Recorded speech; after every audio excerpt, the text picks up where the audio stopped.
What's up, guys? Good morning, all the way here from Malaysia. This is your host Elias here. If you're all wondering why I'm looking so formal, because I've got to work today later in about 3 hours or so, so that's why I'm looking so formal. It's not that I'm trying to follow the Scott Parker cardigan style, no, just that yeah, my cardigan looks a bit like that. But no, I'm not following that pattern.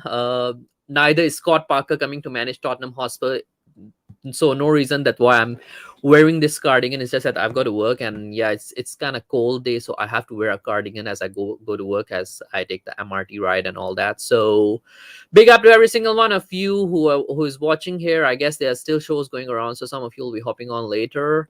And we are here for our Step Up Showtime as weekly, where we do it every week. One day after the game, we discuss the game and we analyze it. We hear from the fans and the friends. What do they think about all the shit that takes place every week at um by the hands of players like Eric Dyer and all that nonsense? We talk about that in this game. And today is episode 3, if I'm not mistaken, of Step Up Showtime, and we've got some guests today here, and we'll be joined by them shortly. And by the way, guys, I've just worked and played a little bit with the tech, so to change the format of the StreamYard a bit. So if you haven't already realized, like a lot of streamers are doing that on YouTube, like you can now play with the whole format a bit and make it look a little cool. So yeah, let me see who is in the comments. I think today earlier Eugene was there. Eugene probably he would said hello everyone, big up, hashtag Libby out. We have Rob Belcher, take it easy Eugene, being a Spurs fan carries a serious health warning. Yes, Eugene, in 40s you should be taking it easy. It does carry a health warning.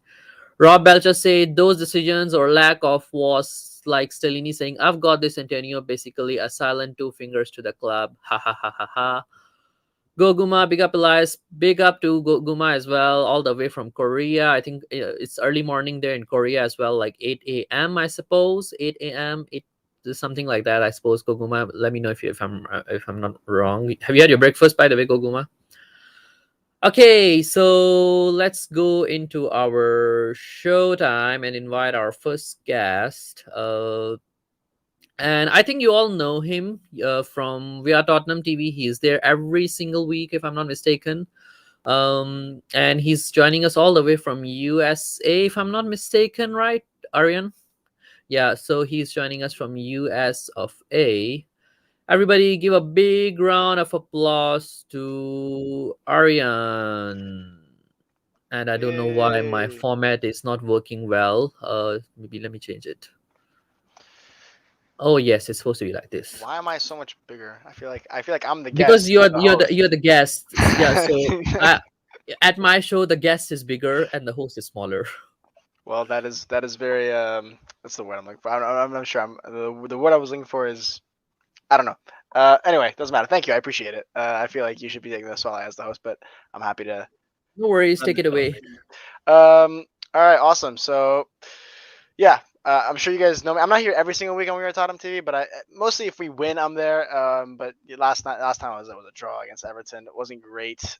Speaking of that game, nothing about that game was great. So hey, we break all the traditions there. That game was just. I don't even know how much I want to talk about it. I really want to get my mind off of it, but obviously here we have to get back into it, see what was going on, and really I don't know what wasn't going on. Much the players just weren't thinking. I don't think anybody was thinking the entire first half. I think we started very well. I'm gonna try and break it down kind of chronologically. I think we started quite well, and that was something that was always going to happen with the way Sean Dyche sets his teams up. Early periods of dominance, you want to get your opponent comfortable on the ball. If you are a team like Everton are under Sean Dyche, who you want to catch the opponent off guard, basically. That's what every kind of counterattacking team, especially when you're fighting for relegation, you want to make sure the opponent is comfortable on the ball and you want to catch them off guard. And that pretty much was exactly what they did. 20 minutes, we actually looked quite good getting into the box. Perisic looked uncharacteristically animated on that left flank, putting in a bunch of crosses. Only Kane, I think Kane met one of them, which probably should have been a goal. There was one that I think Kane could have done a little bit better on. It was a little behind him, but I think it was still a good enough chance for a player like Harry Kane to put it into the back of the net. But I mean, generally the first 20 Arian, minutes. Arian, Arian, Arian, Arian. You can go a bit slow. I think you're going too fast. Wow. You have a lot of time. Don't worry. All right. Yeah, but you have, Eric Dyer looked a lot more comfortable on the ball.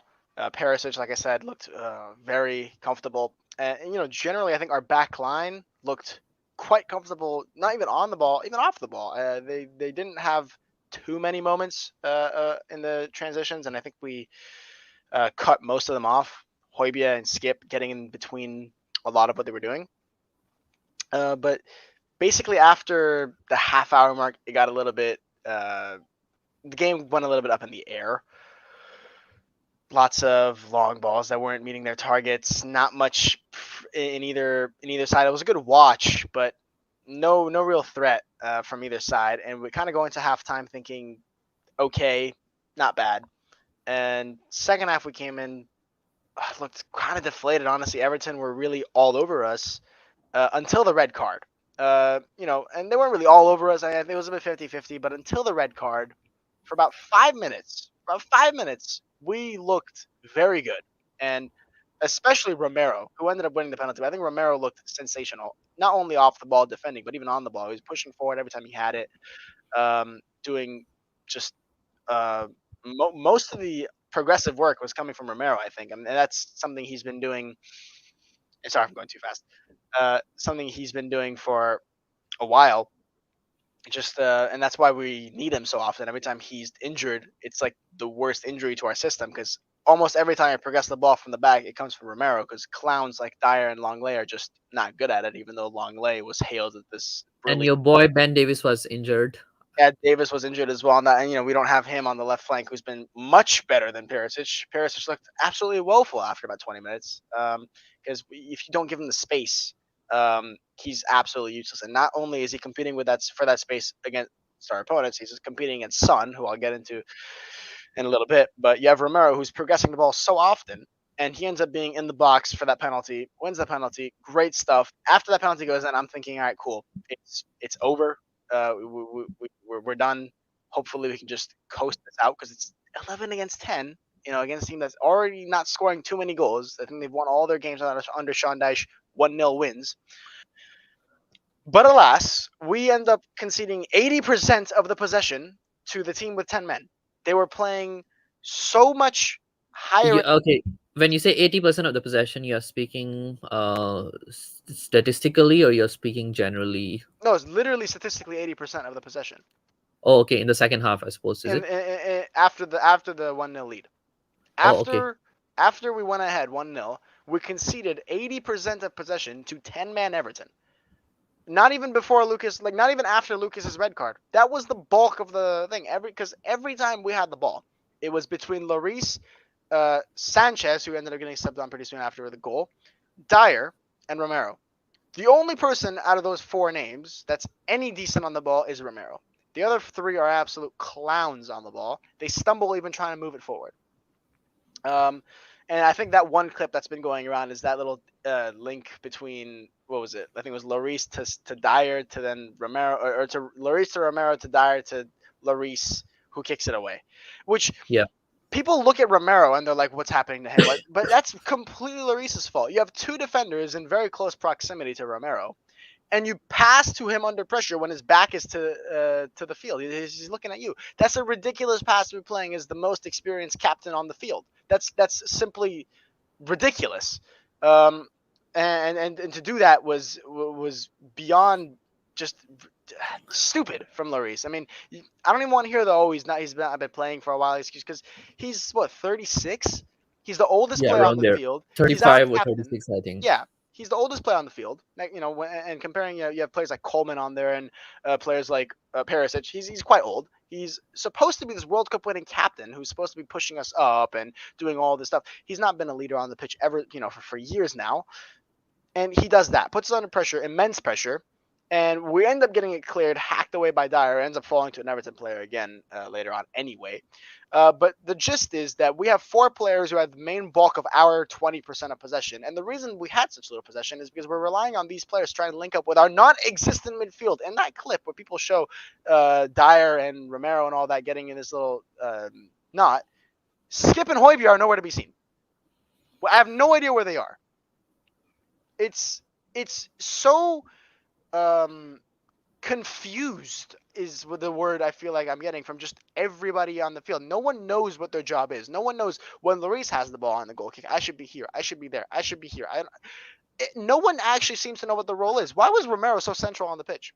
Why Yep, was I think there was one point I remember, like there was a long ball played from the back. Firstly, we were kind of sitting deep in like how EYL 279. By the way, big up to EYL 279 and Rob Belcher and Guguma and Jeta Lal, all of you in the chats. Like what she's saying right now, that we couldn't hold possession, and just, like there was one point I remember in the game that we made a long pass. I think it was made by Dyer or one of the backline players. I think Langley or Dyer. They played a long pass towards the end of the game, and there was no striker in front. Like Kane was all the way deep. Son was quite in the middle, and the person who was all the way in front was Romero, and yeah, it was a good pass actually. Like yeah. it just shows like we kind of lack that shape or that formation. There's no particular accuracy or the understanding like who is supposed to be where.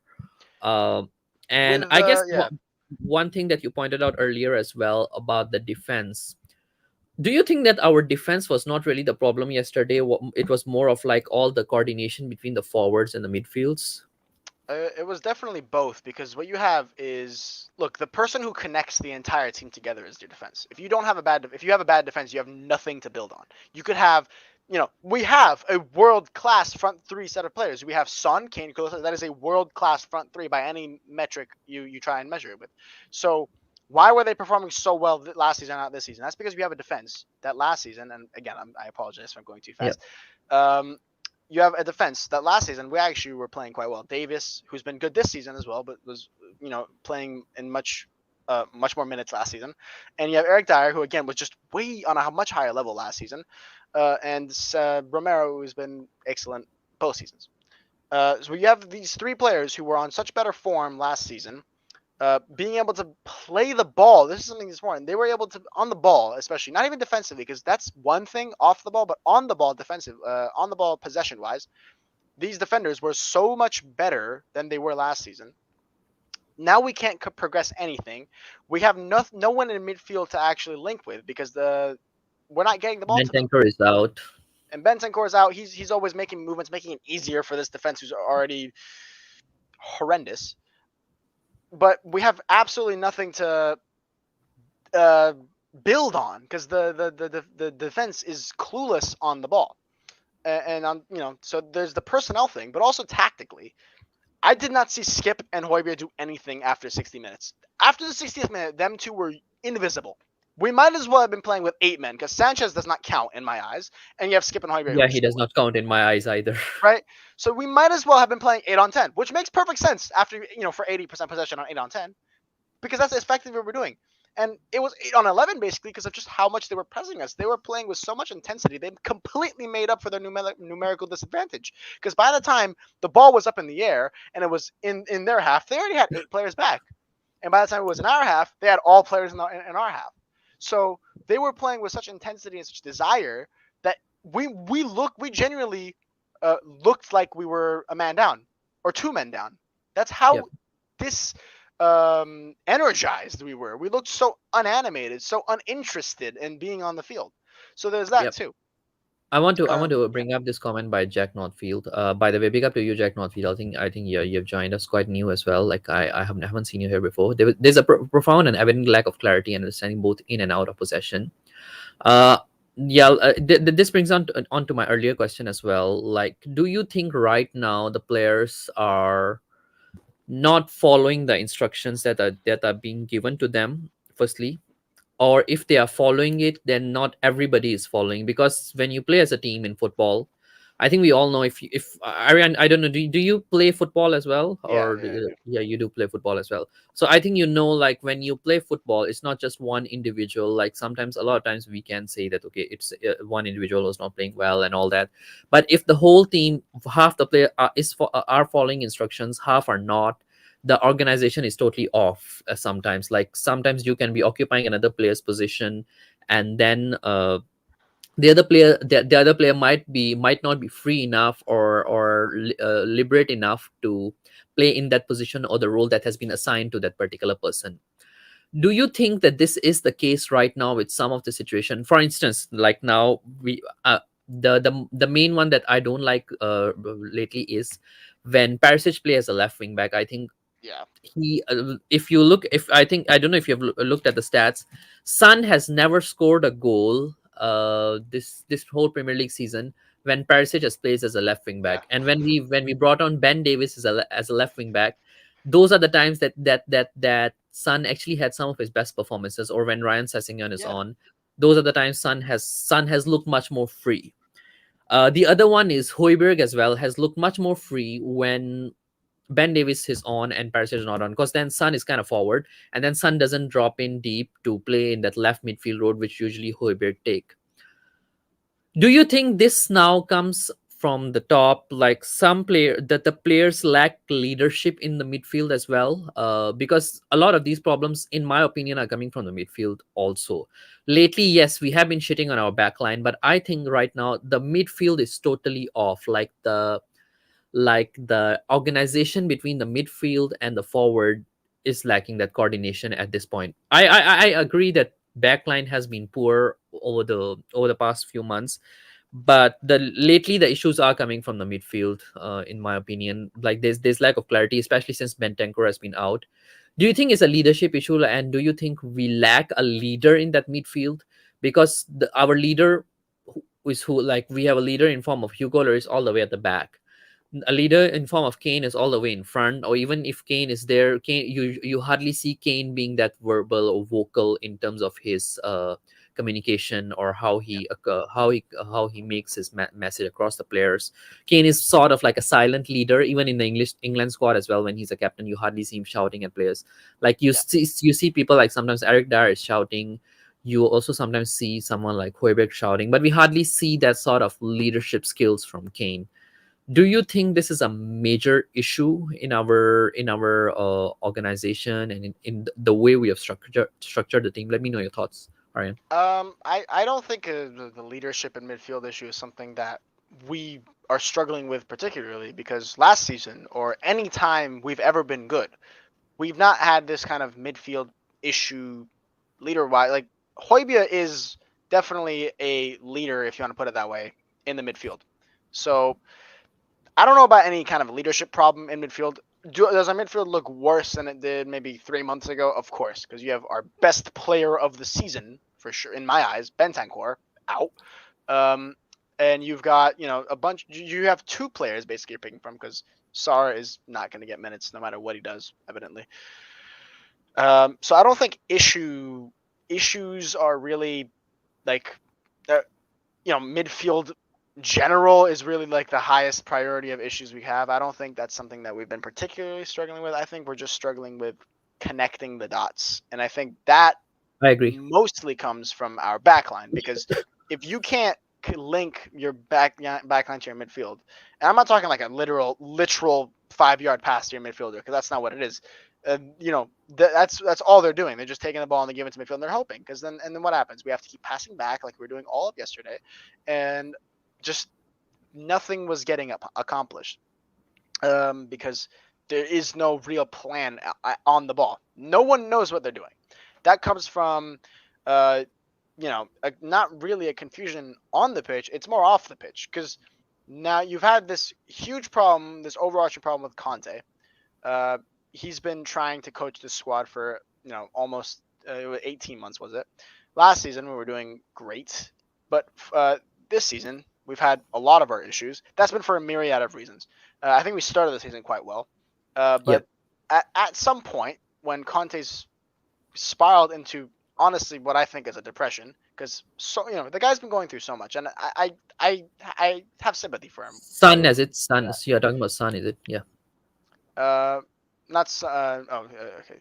The comment you're talking about. No, no, Uh, you're talking about you're talking about who is going through depression. By the way, just no, want to get it. Conte was. I was saying I was Oh, talking about Conte, Conte and Conte. trying Okay, to okay, okay. explain the on-field problems.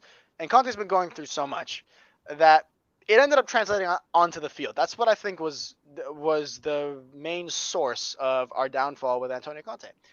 And That's where all this confusion comes from for the players. None of them have any idea because not only is Conte kind of losing his fire, he's been absent half the season.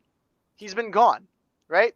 So you've got a complete, like, incomplete tactical training for all these players, and the tactics themselves are incomplete themselves. So you've got this I guess lack of turmoil. focus would be a better word, I don't think it's when focused. I you are think they're just genuinely confused. I don't think they know what they're supposed to be doing. And the person you have that's supposed to be telling them is Conte's yes man, Stellini, who himself doesn't. He's never coached. How are we supposed to put faith in him? At least Ryan Mason has some coaching experience with us that other time where he won. He had a 67% win rate. Obviously, it was just 6 games, but that's still a because 67% win rate, right? I know it's not. I know, yeah, a 6-7% win rate is ridiculous if that was over a season. Of course, he's not. He's never going to hold that up. so But you're the point, saying that Ryan Mason is better than Stellini? Are you of course, saying I that am because Ryan May. indirectly? Yes, I am because Stellini has Okay. never coached. Stellini's ideas are exactly the same as Conte's, who hasn't performed this season. And at least Ryan Mason has some sort of connection with some of the squad. I would rather see Mason at the helm than Stellini. But my point isn't here trying to Okay, say so Mason's better. Ariane, My let me point, get this but correct here. Yeah, yeah, just hold on here. So you're saying that still, I don't think you're saying that Ryan Mason is more experienced than Stellini, but in terms of his experience in as in connecting with the players or that relationship he has with the players, he has that better connectivity there. Is that what you're saying?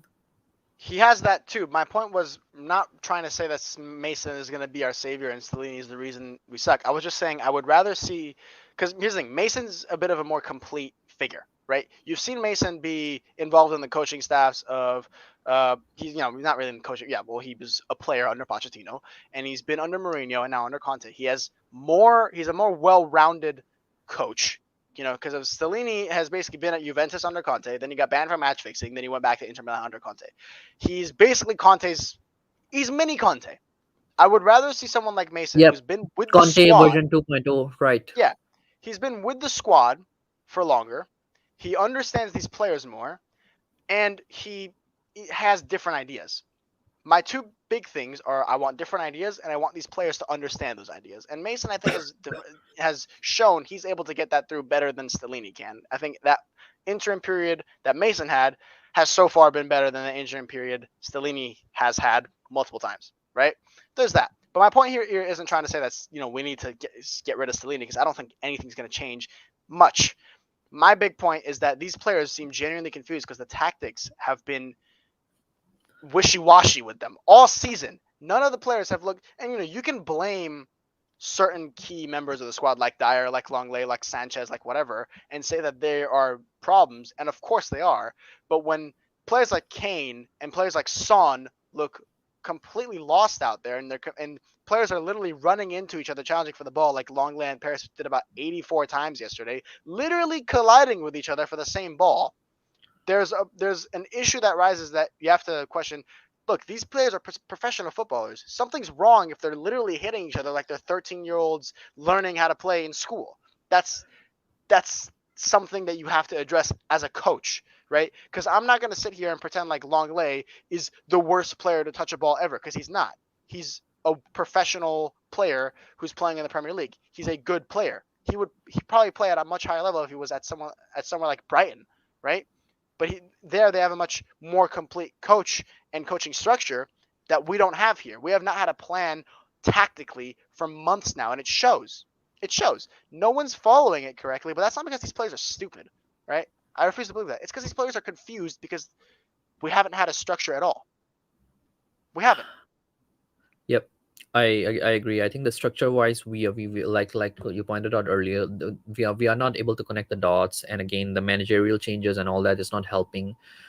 In my opinion, actually, I feel that the players look to a bit shaky in some of the pressure moments. Like whenever Everton was trying to put pressure on us, we looked like nervous.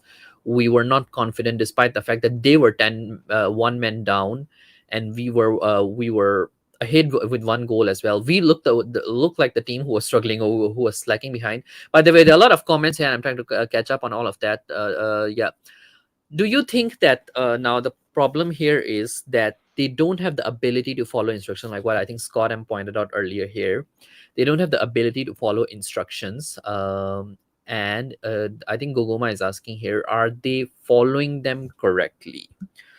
Here's my deal with this whole thing is that, again, when the instructions are given, a lot of times there's only as much as the coach can do, or the coach can tell the players. If a player has a particular potential or particular maximum, where towards what they have reached their limit, or their capability, or their capacity, in business terms we call it, the entire capacity, if they have reached that particular capacity, like, let's say, a company is supposed to achieve a certain revenue, but to achieve that revenue they only have a certain amount of money or a certain amount of funds.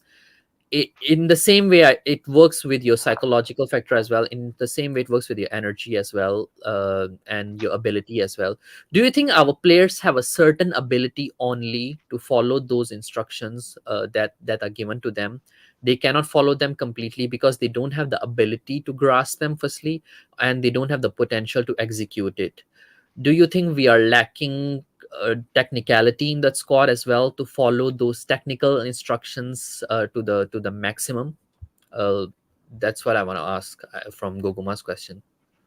I mean, I think we've we've shown that we're able to, as a squad, follow different kinds of tactics. Maybe not all kind. Maybe if we bring like someone like Luis Enrique, I don't know if we could play some his ridiculous football.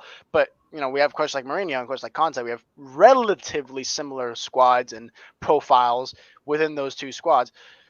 And I think we've shown that in those times we've been able to follow those instructions at their peak multiple times. Last season, we were one of the best teams in the league under Antonio Conte. That's just a fact. We were probably the second or third best team in the league behind Liverpool and City. And under Mourinho, we were the best team in Europe for about a month or two. So I think we've shown that we're able to follow instructions pretty well. And under Mourinho, it wasn't really the instructions that caught us off guard; it was the fitness of the players. I think Yep. that was I think mostly he what it had to was. deal, but even with Conte as well, like, you look at the squad, there's a lot loads of injuries, like most of the, I think, the Yeah, summer there's signings that that too. we have gotten. Yeah. Yeah. Richie was hurt, Bentancur was hurt, Basuma was hurt, Davis was hurt. Lots of hurt players. That's obvious. Emerson was hurt too. That is going to affect your performance a little bit. But I mean, generally, that starting 11 didn't change too much from Davis. That's the starting 11 that was playing quite well um, before Southampton. At Southampton before we collapsed, pretty much was just we were playing well before Perisic got subbed on. That was really what happened at Southampton. Perisic got subbed on. That was one of the big things because 2 goals came down Perisic's side. So injuries will hurt you a little bit, but at the end of the day, I think Who is responsible if you're having injuries in the squad regularly and you don't have backup players? that was partially Conte. He was running these players into the ground, man. Basuma, who has not had a he really was. This reports have came out. This is not something The I'm 2 making up km or the anything. 2 km runs. Yeah, that's one thing, but you also have players that just got out of a flight, basically doing trainings. Conte was running these players into the ground. That is a fact. And in a World Cup season, which we had, which was Yep. weirdly interrupted and had multiple fitness issues there too, you can't be doing that. You just can't. You have to um, take a little bit of responsibility for that, and that's something Conte never did, ever. He doesn't. Okay. That's one problem with Conte. He doesn't take responsibility for mistakes he made. Players like Basuma having a stress fracture. I actually Something he disagree doesn't with have that, anymore. but I'll bring it up later. Yeah. And ACL injuries are likely to happen to fatigued players. Bentancur's ACL. A lot of these injuries are due to overworking. You can overwork players. I understand people saying, "Oh, Premier League, all that stuff. Oh, you're supposed to be working." Of course, you're supposed to be working. These players are Premier League professionals, but at the same time, when you have 6 injuries after everybody was freshly available, that's not a coincidence. And you can't blame Yep. that on Daniel Levy. I hate Levy more than anybody. Maybe not more than anybody. I'm sure Brian Daigle hates Okay. him more than I do. I'd like to But correct you there on few things, by the way, but finish your point first. uh, but it's not a coincidence that we have some of these players that, especially the ones that play a lot, that get hurt really, really like often. Bentancur was running himself into the ground on and off the pitch. Of course he was going to get hurt, and it was an ACL, of course, because that happens to more fatigued players, and that's Conte's poor squad management. You have a squad that is stacked to the brim before injuries. We had players like Brian Hill. We had players like, people won't like this, but we had Jed Spence. He'd be really useful right now in some kind of cover mode, right? Maybe not for Pedro Porro, but it's just nice to have those players in the squad. Our bench had 2 goalkeepers last night out. Conte shipped out all of our youth, pissed off all of our youth. Brian Hill would have been a fantastic substitute to bring on instead of Lucas Moura. I would say that. Would you not say Lucas Moura is not as good as Brian Hill, right? And even Dan Juma, who was on. So you had a But you lot of can't these. blame that on Conte, bro. He was not Of even course you there. can. Of course you can. No, not the Lucas Moura substitute. You know what I mean, though, right? If you had an option like Brian Hill on the bench, maybe because he did get some minutes before he left. Generally, what I want to say is a lot of our injuries did come from Conte running them into the ground. That is just something that is basic sports science, right? That's basic, common sense. Even, do you not think you would be hurt more or likelier to get hurt if you had just ran 10 kilometers, right? Do you not think that your muscles would be weaker? Because that's what that's what even working out is. You have micro tears in your muscle. It's just physiologically weaker. That is basic Yeah, sports science. If you are fatigued, you are likelier to get hurt. And Conte was notoriously, this is part of his reputation too. It's not even a yeah, Tottenham thing. He's notoriously one of the coaches that makes you run the most. He's very emphatic on fitness. So yep. when you have something like that, it's likely to get injuries, and you have to manage your squad. It's not my way or the highway, especially at a club like Spurs. He accepted this job, and he knows the state of the squad. And so when you have a freshly available squad, no injuries, everyone remembers that. For about one day, we had no injuries. And the next training session, we had about 3. That doesn't happen by coincidence. That just doesn't. Yep. Okay, let me address some of the things. First of all, I don't think, bro, that Conte going into the training Perdón, issue is perdón. is is Te yeah, saco. Sorry. yeah.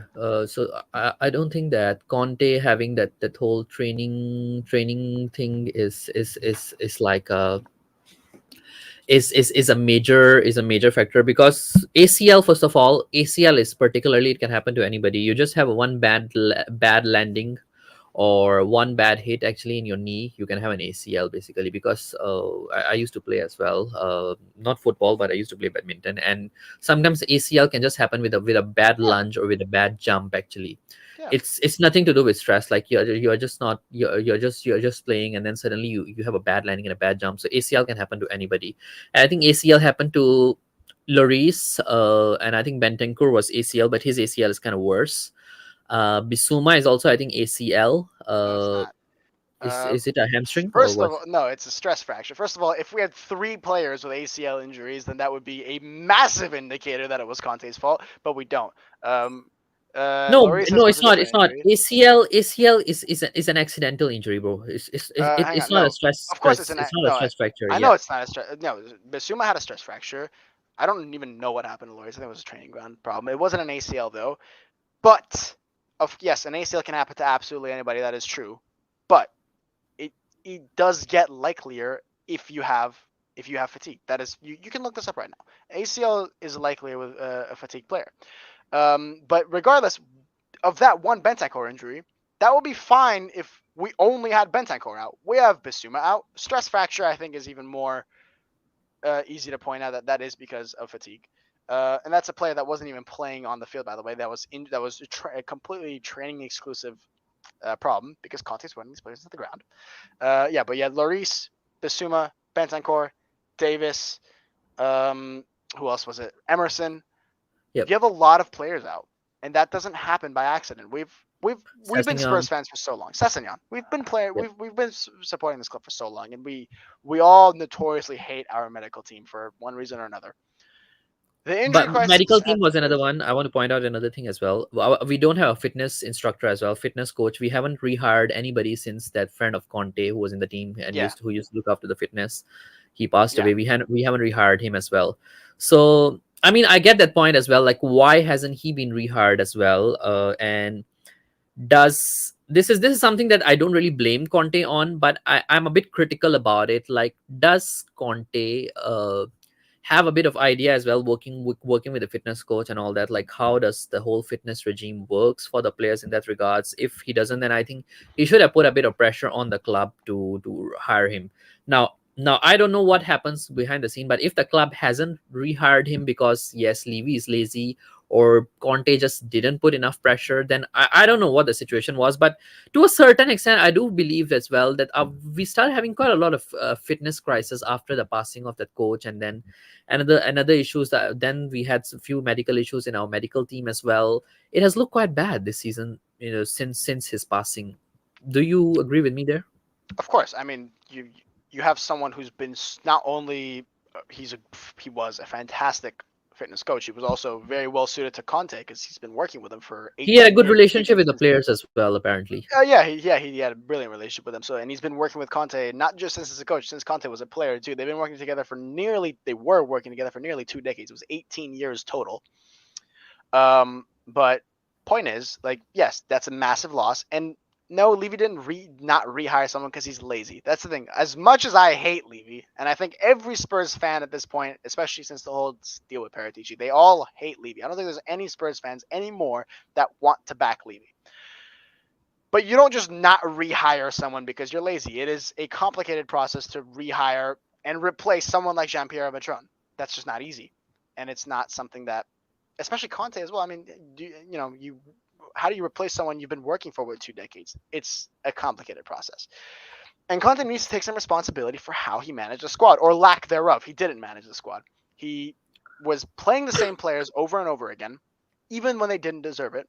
Players like Son, players like Dyer, players like Perisic, they were getting free starts back to back to back to back to back, even though they didn't deserve it. Why? Because he's a very my way or the highway kind of manager, and that doesn't work that doesn't just work in modern coaching. Because as much as you want to say players nowadays they're crybabies, they don't want to earn their spot. If that's true, then you have to adapt. You're the coach. If players aren't motivated, that's your job as the coach to motivate them. What else is a coach's job? But isn't that Like, the problem that we have with every single coach? We had this with Nuno, we had this with Poch, we had this even did we before have this with Poch with the Poch? player. Did we really have this Yeah, with Poch? we had this problem with Poch as well, to a certain extent as well. No, Like because here's the thing. after the like, if I don't know if you've watched that All or Nothing documentary, the I have, Tottenham of course, I one. have. Yeah, yeah. So if you look at it, they were highlighting some of the issues. Like Sissoko had this problem as well with Poch. Some of the new players, not the ones that were working with him existingly, but they had these problems as well. Do you think in our squad we big up the players so much that the manager somehow comes to a lower level, and the manager has less of a say in what happens within the club than the players? Because apparently there are reports going around as well that even when Conte got sacked, there were players who threw him under the bus. Like they went into Daniel Levy's office, complained about certain things, like what you have been pointing out, that oh, the intense trainings and all that. Like intense trainings and all that, it happens in every single club. Intense means that if it's intense, meaning that you are not capable enough. Usually, like that's what I mean. My coaches used to say to me, at least, if you cannot take intense training, it's your problem, because it means that you are not capable enough to take on a certain level of game, No, I don't. because you have to always step up in the training. The training always gets tougher and tougher. If you're stagnant at one phase of a training or one phase of like the intensity in that training, it means that you are basically not progressing, you are stagnating, which is a concern. If you're playing for a club like Tottenham Hotspur and you're stagnating in terms of your fitness training regularly, it is a concern in my opinion, Aryan. No, because look, here's the thing. You can't compare. I can't compare my experiences as a player, and you can't compare your experiences as a player to these literally world class professionals. Every player in the Premier League is a world class football professional. That's a Then they fact, should be right? more accountable than us, bro. No, Like look. we But are here's the not thing. both. But no, but they are. That's one thing you have to realize. I don't want. I look. I would be open to selling nearly 2/3 of our squad. I don't want to stick up for these players, but at the same time, the coaches are not also free from blame. I backed Conte for a very long time, and I backed Mourinho to the very end. Anyone who knows me will tell you I backed Jose Mourinho to the very end. But you want to point out problems with Pochettino. The squad Pochettino had versus this squad is almost entirely different. Harry Kane, Lucas Moura, Heung-Min Son, Eric Dyer and Lloris are like, and Davis are like the 6 players, and Sanchez, I think, are like the 6, 7 players that have made it. Romero's new, Richie's new, Bentancur's new, Skippy's basically new, Højbjerg's new, Sar is new, Danjuma's new, Gil new, Kulisevsky's new. You have so many new players. The general core of the squad is entirely different. Same with Mourinho, really. No more Alderweirelds, no more Regulons, no more Arias, no more Dohertys, none of that. No more Winkses. A lot of these players that created these problems last time out are gone, and these are also, Not all. Like you almost, still but the have Ben general core, of Davies. course, yes, you do. And Ben Davis has been excellent under Conte the whole time anyway, so I don't know why you'd be pointing him out. Yeah, yeah. The He only he has players been who've really been an better. issue, He has been better, I'll say, than what he used to be under he's Nuno been or. excellent, and he's been better than the person Conte signed as left wing back. Conte signed, Conte. A lot of people were saying Yeah, he Conte has was been not better than backed. Perisic this season. I won't deny Conte that. wasn't Yeah. backed. Conte wasn't this. Conte wasn't that. The most Conte signing has been our worst signing. So I don't even want to hear that whole thing about Conte not being back, not getting his players, because if players like his are Perisic, I don't want them. Players like that we signed over the summer, like Richarlison, every time he's played in a decent position, except for right wing, he's looked good. Who else? I forget who we signed over the summer, just off the top of my head. Udoji looks like a good signing. I'm trying to think. Sorry. Yeah, Udoji we'll see Yeah. him next season as well. Kulisevsky was a signing under Conte. He's been excellent. Bentancur's been a signing under Conte. He's been excellent. Basuma is a good signing, even though he's been hurt a Yeah, lot. Bissouma is like 50%. I don't think it was a full Conte signing, or was it a full leaving signing? I think it was a club signing in a way, For me, the thing or is, or, for or me, a agreed signing, you can say. yeah. Anyway, point is that we signed a lot of players under Conte, and he wanted a center. We needed a center back. We needed a wing back, and we needed some midfielders and a forward. We got the forward in Richarlison. I don't think there was a better forward we could have bought other than Richarlison. We needed a center back. We went for Bastoni, and Conte wanted Longley. That's well known now. And he No, wanted Perisic. Yes, no, no, Conte. he Yeah, didn't. He yes, didn't. he did. No, He he didn't. wanted He didn't. Bastoni. Let me He let me wanted correct you. Bastoni. He wanted Bastoni, and we couldn't get him. After that, Conte was the one who pushed for Longley. Initially, the club wanted to go for Pau Torres. That's you can look that up right now if you want. Conte even phoned Longley himself. That came out right after we signed him. Conte phoned Longley himself, and we got him. Conte wanted Longley, and Conte wanted to sign him permanently. No, there was another player, Italian player as well. This news, I Who, mean, Scalvini? it was confirmed by me. Who? It was another Italian player. I need to look up the name because this news was confirmed to a friend of mine via a Spurs scout. I need to look at the name later. I think it's It's one Scalvini of the you're talking Italian. about. I think it's Scalvini, Giorgio Yeah, Scalvini. I think so. I think so. Yeah, I think that's so. an 18-year-old player. Do you know? And he plays in midfield half the time. If you've ever watched Atalanta, he's not even a left center back. He's a center back. So it's not even the same profile as Longley. So completely, that would be a replacement for Eric Dyer. And Conte was never going to play an 18-year-old at left center back for the whole season. That was never going to happen. If we No, no, wanted it, it Scalvini, it was it was supposed to be a Conte signing. So Conte wanted him, doesn't not matter. that, It wouldn't have not been. that. It doesn't. It wouldn't have been the player over Longley anyway. No, It would but have if been. Conte wanted a player, then he would play him. Like No, because he the issue wouldn't. with No, he wouldn't. Why would he? Okay, do you really think Conte would have played an 18-year-old player? Be honest with me. Be honest with me. Do you really think Conte yes, would play an he did 18-year-old that. He player? did that. He did that with Hakimi. He did that with some of the previous players. Like When was even he Hakimi even did that 18? with Hakimi was Baston. like a 23-year-old wingback by the time he was at No, Inter Milan. Hakimi is now 23, if I'm not mistaken. Back then, when he used to play under Conte, he was quite young. Like now, he's 24, yes. He's But 24. when Okay, he he's been at was, PSG for 2 years now. yeah. So now, And so Conte was with Inter about 3 years ago, 3 4 years ago. So he was like 19, 20 years old player. and Hakimi will be 25 this year. So he was about 23 by the time he was at Inter Milan. He was. He was a 23-year-old. He's not an 18-year-old. No, so And worst Conte case, was with 22. Inter from 19 to 21 season, the 2019 to 2021 He's born in season. 1998. If he was 20 years Yep. old, that'd be 2018. So 22. Worst case, fine. 22 years old. I can accept that. Kulisevsky's 21. Sure. But an 18-year-old player in the Premier League at left center back, he would never. And he wanted But Longley. Guardiola is doing quite well as a 19-year-old, so why not? Like if let's say it would have been Okay, but you Guardiola. can't just compare these. Okay, no, but you're pulling these names out of thin air, dude. Look, he wanted Bastoni. We didn't get Bastoni, and he wanted Clement Longley. He did. That he just did. I don't know what to tell you. And look, Scalvini's not a left center back. Scalvini is a right-footed central center back that plays in midfield at Atlanta in half his games. If you want to look up Scalvini right now, you can. He's not even left-footed. So I have no idea what that would be as a left-footed center back signing. He wanted Longley. That's just what it is. He literally phoned Longley. I don't know what else to tell you. That's not the point anyway. But he can play We're on both getting we're sides, getting by the way, bro. He we're can get, play we're on both getting sides. okay, but he's not left-footed, and Conte wanted a left-footer.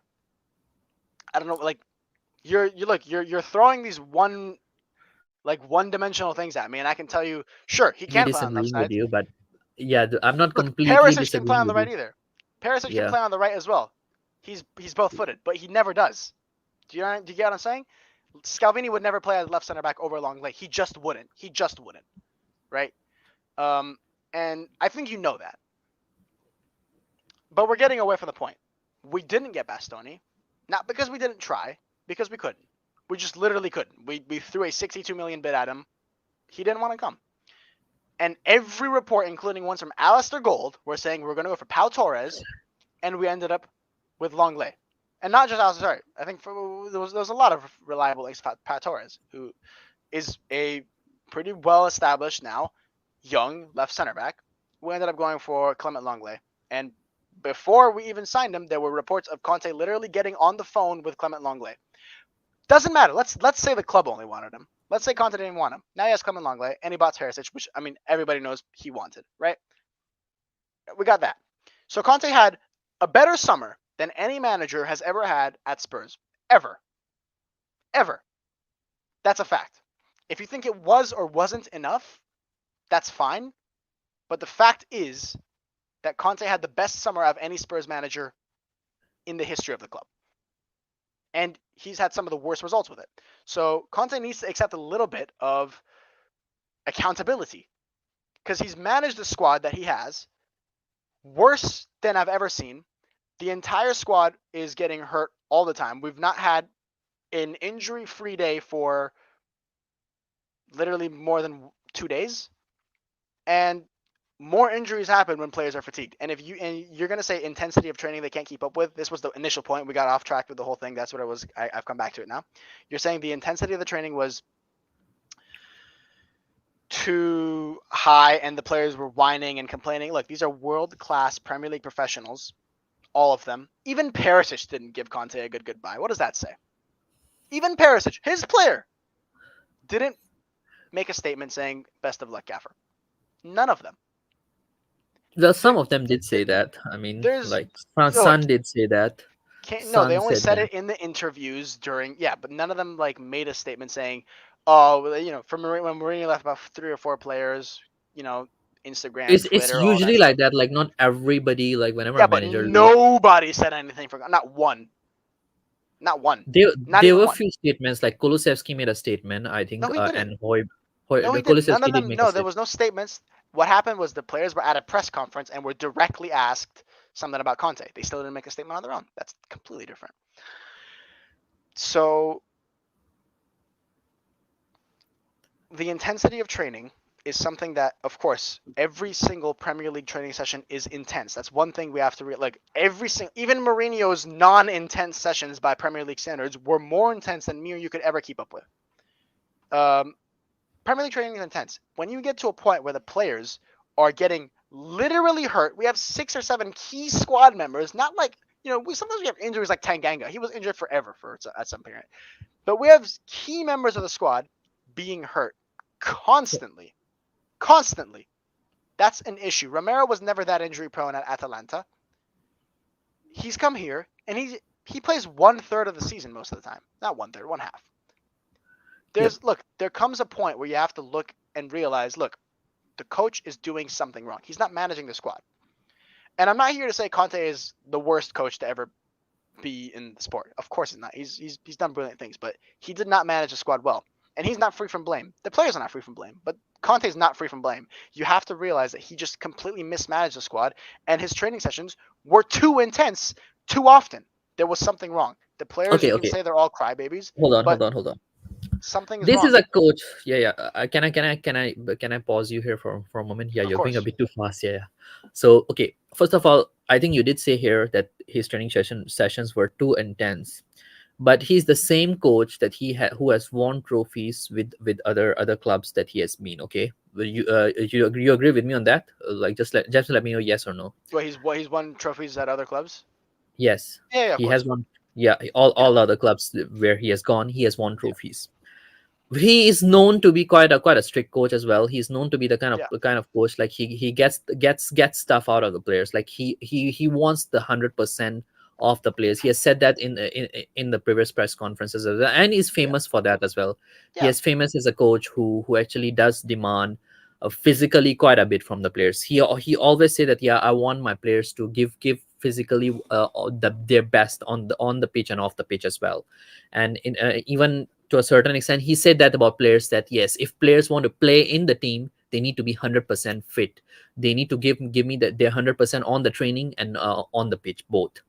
He has said that in the past, and I think we all know that it's not just something with Tottenham. It was same with Inter, it was same with Juventus, it was same with the Italian national team when he was coaching them. It was same with Chelsea as well. I think in Chelsea as well, we remember that yes, he had certain issues, like with Diego Costa and a couple of other players. He had those issues. I don't deny yeah, that. To a certain extent, he can be demanding a bit more. But even the fact that he did demand a bit too much from them, it did produce results with those teams. Like Chelsea won trophies, Inter won two trophies, I think, with him. Juventus won a couple of trophies with him. yep, Italian national team had a really good run during his tenure yep. as the manager of Italian team. Why is it that suddenly he comes to Tottenham? He Hmm. hasn't won anything, first of all. Secondly, he the only his second season he's starting having issues with players. I don't know whether he had any serious issues with players, because we haven't seen any serious issues. Like the issues that he had with Diego Costa were kind of public. He went public about it, and it was very obvious that why Diego Costa had to then leave Chelsea and all that. I think we all know the whole story Yeah, about that one. And yet, but this time again, look, I mean, I'm pretty critical about Conte as well, to a certain extent. Certain things that yes, I can agree. But do you think that whatever is happening in our club, or whatever is happening in wrong in our club, how much of the blame goes to Conte? Like, if you were to ask me, I would say maybe 90 to 10%, 10%, or maybe maximum, if I were to pull it to an extent, maybe 80 to 20. Because let's just say the problems that we have in our squad right now, we have a whole loads of injuries, and we don't have quality backups. Like, who was on our bench yesterday? We don't even have quality backups. who says we don't have quality? Okay, look, the only place we don't have quality backups is the back line because we don't have a quality 11. We don't. We We don't don't even even have have a a good quality midfield, starting. bro. Midfield, We have a midfield. good midfield. We have a good midfield. I think We yeah, no, only we have do. Sar on the bench, bro. Nobody Yes, else other because than we have Sar. because we have five midfielders and two of them are hurt and two of our, in my opinion, best ones are hurt. It's In it's my lack opinion, of our two depth. best ones. It's It's not lack a of lack of depth. depth. If you have a It's lack midfield, of depth. no, it's not. If you have a midfield two, Conte plays with a midfield two, does he not? 3-4-3. That's two central Yep. midfielders, and you have five. That is more than that is. Look, that is depth. If we had a midfield three, you could argue you need at least one more there, sure, but that I is depth. disagree. I I, you I you just look at look. you look at other teams as well, bro. Like Let's look at those other teams that teams. play. You to look at other teams, like, let's say, Inter. You look at other teams in Italian system. If you want to look at, let's just say, AC Milan, who plays a very Sure, similar system. You look at sure. the amount of depth that they have in their midfield. Even like Let's go through even their teams depth. like, Let's go through the depth right now. I'll look up the AC Milan squad. We'll find out all of their midfield because yes, I'm let's not, look at AC Milan squad. because I promise you they do not have that many midfielders. Look, they have, okay, like this is completely confusing me here because they have Salamakers, who was he a midfielder for it? Yeah. Benacer. I'll just go for the ones that say Hold midfielder. on, hold on, Brahim hold on. Diaz. Yeah, so they have one, two, three defensive midfielders. They have three central midfielders, and they have three attacking midfielders. They don't have three What do we attacking have? midfielders. They have three attacking midfielders. They have Esther Rank. They have Charles de Ketelaere. Yeah, Ketelaere They is have a Brahim, striker. yeah, Ketelaere, but he can play as in both roles. Brahim Okay, if Diaz. you want, okay, like if you want to do it like that, then I could say we have players that could plug in here and there, and also they play with a midfield three, we play with a midfield two. They play 3-5-2, we play 3-4-3. So you can't compare that squad They play in raw both the systems, by numbers. the way. Yeah, Okay, but they play generally at 3-5-2, and if they want, if they're really getting fucked by injuries, then maybe they could do with midfield too. But they don't have, for their system, they have just as much depth as we have for ours. If they have about seven, they have about seven, because one of them was a youth player, but they have seven midfielders for a midfield three. We have five midfielders for a midfield two. The depth in midfield is fine. That look, what after look, let's go through an 18-man squad real quick. An 18-man squad. You want two goalkeepers in a 3-4-3. You want two goalkeepers, six center backs, four wing backs, six midfielders, and six attackers. You see how that doesn't add up that quickly? Or it does add up really quickly, and you just don't have enough players to fit into an 18-man matchday squad. You just don't. You have to, if you have seven players to put on the bench, one of them's a goalkeeper, you have six outfield players. You want two, basically. Two in defense, two midfield, two attackers. We have plenty of attackers. We have about three or four now. We have three. Danjuma, Lucas, and Richarlison. Assuming everyone's fit, we'd have three midfielders. Let's say Sar, Skip, and Bissouma. And then in the back line, hopefully we have two new ones. I don't know who they'd be because I don't really want anyone. Maybe Emerson on the bench and some center back. But generally speaking, midfield depth, we're fine. That's just the truth. Look, I don't know what else to tell you. If we're playing in midfield two, we don't need seven midfielders because they're not going to get game time. We do need at least five, in my opinion. We have five. We don't really have good five. Okay, five. Okay, if you count the academy players, then yes, we do have five. Who's Okay, the I academy agree players? with you. We have Sar, who's not an academy player. Skip, who's starting. Højbjerg, who's been at the club for 3 years, not an academy player. Bissouma, Skip who is considered an academy player in my opinion. he is, but he's starting. Yeah, he's starting though, and he's doing better than Højbjerg. Fair enough. And Bentancur. That's like, I don't know what else. That is five midfielders. The only one I would replace out of that is Højbjerg. That's everyone else I would keep. Okay. So, by the way, I need to just go through some of the comments. Why do we want a break from Conte when he was one of the few positives we had at the club? I guess this is a question that I don't understand again, especially in the business end of the season. You shouldn't be doing that because Conte was, no matter how critical you can get about Conte, you don't have good options to replace him. You shouldn't be sacking him, in my opinion. Why are they lost? I don't understand. There's no structure. Conte has told them what he wants for them a long time. No, they are lost because in my opinion, they just don't have the ability to reach that maximum potential. And I think that's where the problem comes in with the management and the board. We reached that potential last season. So how come we don't have if they reach that? How come we don't have this season? I think this season we have dealt with a lot more injuries, and I think, in my opinion, why our game start. Okay, sometimes what happens is, like, let's say the new managerial bounce is one thing. Secondly, when a team starts playing new tactics, you have a new manager, your shape kind of changes. You are kind of different in terms of so how you'd you're be less familiar with it, wouldn't you think? And I don't really necessarily agree with the less injuries comment because we had Reguilon. Listen. All right, go ahead. Yeah. So when you have players, when you have a team like that, sometimes when you're implementing a new system, in the beginning, yes, we did struggle. But once our players were starting to get more familiarized, when January we have Bentancur and Kulusevski came in. After that, I think our team was a bit more precise. We had a bit more of element of deception in our game as well, not necessarily creativity, but it was not easy for other teams to figure us out, like what kind of shape our team takes when we are defending, what kind of shape our team takes when we are attacking, because 3-4-3 is a very versatile formation. You can take different shapes, different formats, and different ways you can go about it. When you play with such a formation in one season, it can work out very well because other teams are still figuring out like what your exact tactics are. But this season, I think the problem was that yes, we are playing the exact same tactics and we have become a bit more predictable. Son, you look at it, I think even as spectators, I think we can say that where he's gonna throw his shot and where he's gonna make his pass, he has become very predictable, and I think the Premier League defenders are catching up on him. So there are other players as well. So in when you have this kind of issues, you do need technical players in your squad. And when I say technical players, I think we have only like 3 or 4 technical players, I think, in our team you can say that they are technical. I think Pedro Porro is a good signing. I don't deny that. He's a good technical player. Bentancur is a good signing. Not necessarily very technical, but he has some form of a technical element in his game. Kulusevski, not a technical player, but a slightly He's creative he's one. But definitely a this, technical player. That's his whole he's shtick. a He's not even creative fast. player. You can, yeah, Yeah. he, but this season he has not performed that well as well. So There's I a don't know reason for how. that. There's a reason, because he got injured and all that as well. I know you're No, gonna say that. no, I'm not gonna say that. I'm gonna say, look, you're gonna say the gap in between this season and last season is due to some factors Yeah. with By the way, solid big up development. Ali. Good to see you here as well. Hope you are recovering well. You're Yeah. saying So that the reason we have this drop off is because we've become predictable. There's a reason for that. So you can say Sun's become predictable. I completely disagree. I'll get to Sun and I'll get to the tactics real quick, real quick. So tactics. Last season, Conte came in. We went on an 8-game unbeaten run.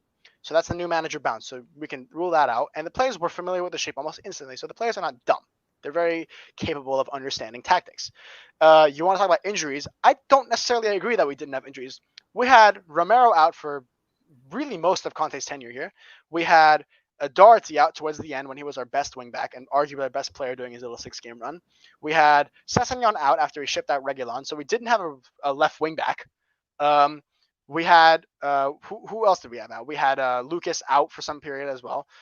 We had midfield problems as well because we didn't have depth, not necessarily injuries, but we had a lot of uh, we had 2 keepers on our bench for a very large portion of our games last season as well. So we had a lot of injury problems in both seasons. It's worse this season, and the reason for that is because, like I said a million times now, Conte runs these players right into the ground. But you have the tactical issues. Last season we were just far more familiar with the way we want to play because Conte was just generally even more willing to coach these group of players. There's that too. This season, you come in, we have his new setup. We have a lot of signings. You could say some of them weren't his, fine, but there were a lot that were, namely Perisic, for example, who's been atrocious. Um, and this season, we've just looked completely different. And that's not because these players flipped the switch over the season. They've gotten fitter. We saw that in Seoul when they were running lengths of the field 20 times. That kills you in the Seoul hate. So they're fitter. That's for sure. They're fitter than they were last season. They should have had more time to familiarize themselves with the tactics, yet they've completely fallen out of sync. That doesn't happen by accident. And you have players like Son, who you're saying has been predictable. I don't understand where that comes from. Son has been in the Premier League for 5, 6 years now, and he's improved every single year. And you want to tell me the year after he wins the Golden Boot, he suddenly drops off and becomes predictable? That makes absolutely no sense to me. Maybe Conte's signing Perisic, who you've said Son's not scored a single goal while he's been on the field. Conte signing, who he sticks by no matter what, ride or die. My way or the highway, Perisic starts every single time. Son doesn't perform with him because Perisic does not have any sync, not with the team, not with Son or with the team at all. No one looks comfortable playing with Perisic. And he keeps playing him every single time, and we always look worse down the left-hand side when Perisic is playing, maybe since past game week like 9 when he kept getting corner assists, but that's stopped. He hasn't gotten a good corner assist in fucking ages. And we look useless with him on the field. So maybe Conte should have, well, maybe not, maybe Stellini now. Maybe Conte should have actually not used that player the whole time. Sessegnon wasn't available, sure, but we used Davies very late on. Conte maybe should have switched things up a little bit, but no, he was stubborn. He didn't use his tools for a myriad of reasons, and it hurt us. It hurt a player like Son. I don't understand how you can argue that Son's become predictable when he's been in the league for 6 years and he's gotten better every year, and he gets predictable the year after he wins the Golden Boot. Makes no sense to me. Um, that's a problem you have to pinpoint on the coach because the way we've played this season and last season has been indistinct. We don't look like the same team anymore. That doesn't happen overnight. That doesn't happen by accident. That happens because a coach has a preseason, and he does something wrong in that preseason, or even during the season after. He's done something wrong this season. That you can't say he hasn't. He's switched something, some of his ways. The tactics look. Everyone looks confused on the field. Everyone looks completely lost. No one seems to know what's up. No one seems to know what their job is. Even players like Harry Kane. And unless you want to point to Harry Kane and say he's at fault, if you want to point to someone like who was performing a lot last season, like I don't know who was performing a lot last season, like Son. Son was our best player last season. If you want to say he's at yep. fault, or if you want to look at someone like Kulusevski, who was the signing of the season last season, and you want to say he's at fault, go ahead. But I don't really buy that. I don't understand how you can point to these singular players who were performing last season and say they're at fault. That doesn't make sense to me. And if you want to call these players demotivated or you want to call them confused, or you want to call them idiots, or you want to call them people who can't understand how to play, that's the coach's fault. As a coach, your job is to motivate your players, get your ideas through. That's what your job as a coach is. You're not supposed to just tell them, "Oh, play like this," and they do that. That would be the easiest job ever. Then I'd be a coach if I could just tell the players, "Hey guys, do this, do that, and we'll win the game." If it were that easy, anyone could be a coach. But if you want to be a Premier League level coach, you have to motivate players. You have to get your ideas through. If he can't do that, that's no one's fault but his. Then nobody can do that. Like let's say Of course Mourinho they cannot can. do that. Yeah, We did that Mourinho last couldn't season. do that. Mourinho couldn't do that. Nuno couldn't do that. You have Poch who couldn't do that. Like that's the whole issue that we've been struggling with. Like they have had their big moments. I agree that let's say somebody might still come and tell me that okay, Poch was able to motivate the players. Then why aren't we getting Poch back? For instance, why does Poch doesn't want to come back? That yes, let's say if he was someone who could motivate players.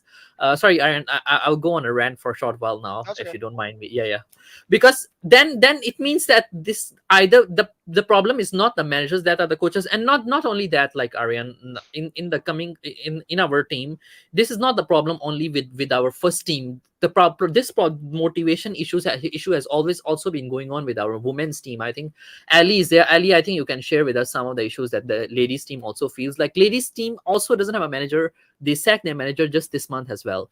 We also sacked our academy director this month. Academy director is the person basically who looks at the development and the youth as well, and we don't have academy director right now. Footballing director also, he has taken his leave of absence, so called, which I don't understand. Why is it a leave of absence and why hasn't he been sacked? He should be sacked basically right now with after the ban that has been implemented on him, the FIFA. He cannot do business globally, which means that he's not only being there as a seat occupier. he is he's basically just taking a salary for nothing, in my opinion. Even because if it's a leave of absence, I think you're still earning some money. Why are we giving that sort of a chance to someone who has been proved as a fraud, and you are spoiling the club's PR even? This is poor management. And then I don't understand why. Sorry bro, I mean, why still, to a certain extent, we always blame the managers. Like I understand that yes, you are being critical about Conte. I understand some form of criticism, but a lot of the things that you said are pure myths, in my opinion. Like let's just say the training issue thing, for instance. If your players, for instance, are not able to train properly, they are struggling with the whole thing. There are ways to go about it. Firstly, you don't even have a fitness coach who has been hired in the club. Like let's say that's one. And I think we all know the medical team is not doing well in the club as well. The medical issues are all there. I think you earlier on pointed out as well that the medical team is having that whole turmoil as well, and they are not the best. And a lot of people have come on and criticized the medical team lately as well. So the manager can only work with the various few factors that he has. I think currently the managers in Tottenham, they only work with basically the players. Or the only thing that is given to them is players. You don't have an academy. Our academy is quite bad, by the way, in terms of not to say in terms of their development, but they are not very good in terms of their consistency. The kind of players that come out of our academy, they are not exactly the kind of players that always suit our management, because this is something that I heard from a credible source as well. Our academy always doesn't have a proper philosophy, because what happens is every 2 years we hire a manager, we sack that manager, we hire a manager, we sack that manager. Our academy doesn't have that clear philosophy coming, or that clear style of play coming out. So let's just say if a player from academy comes out, because I think since you play football as well, I think you know that a lot of things that you learn in the academy or in the youth team as well is uh is repetitive. Like you perform a particular drill and then you repeat it and then you get become good at it, or you play in a certain thing and then you repeat it and then you become good at it, and then you become, like, some things you become expert at, some things you're kind of moderate at, and that's how you kind of develop that particular philosophy of game within you. In our club we don't even have that, because every 2 years we sack a manager. So again, I don't understand why is it with Conte, because he can the only few factors that he can work off is players commitment, the players' ability to give their 100%, and players' coordination and connecting the dots. I think you also agreed with me that the players are not able to connect the dots among themselves. then what? Then if a manager who is only given like these few factors, like he can only demand a bit from players, why are we blaming him? Because he doesn't have much. That he can't get much from the club. Then why is it that it's a manager's problem? I don't Look, understand that particular narrative. I don't know. I don't think you are coming from that angle.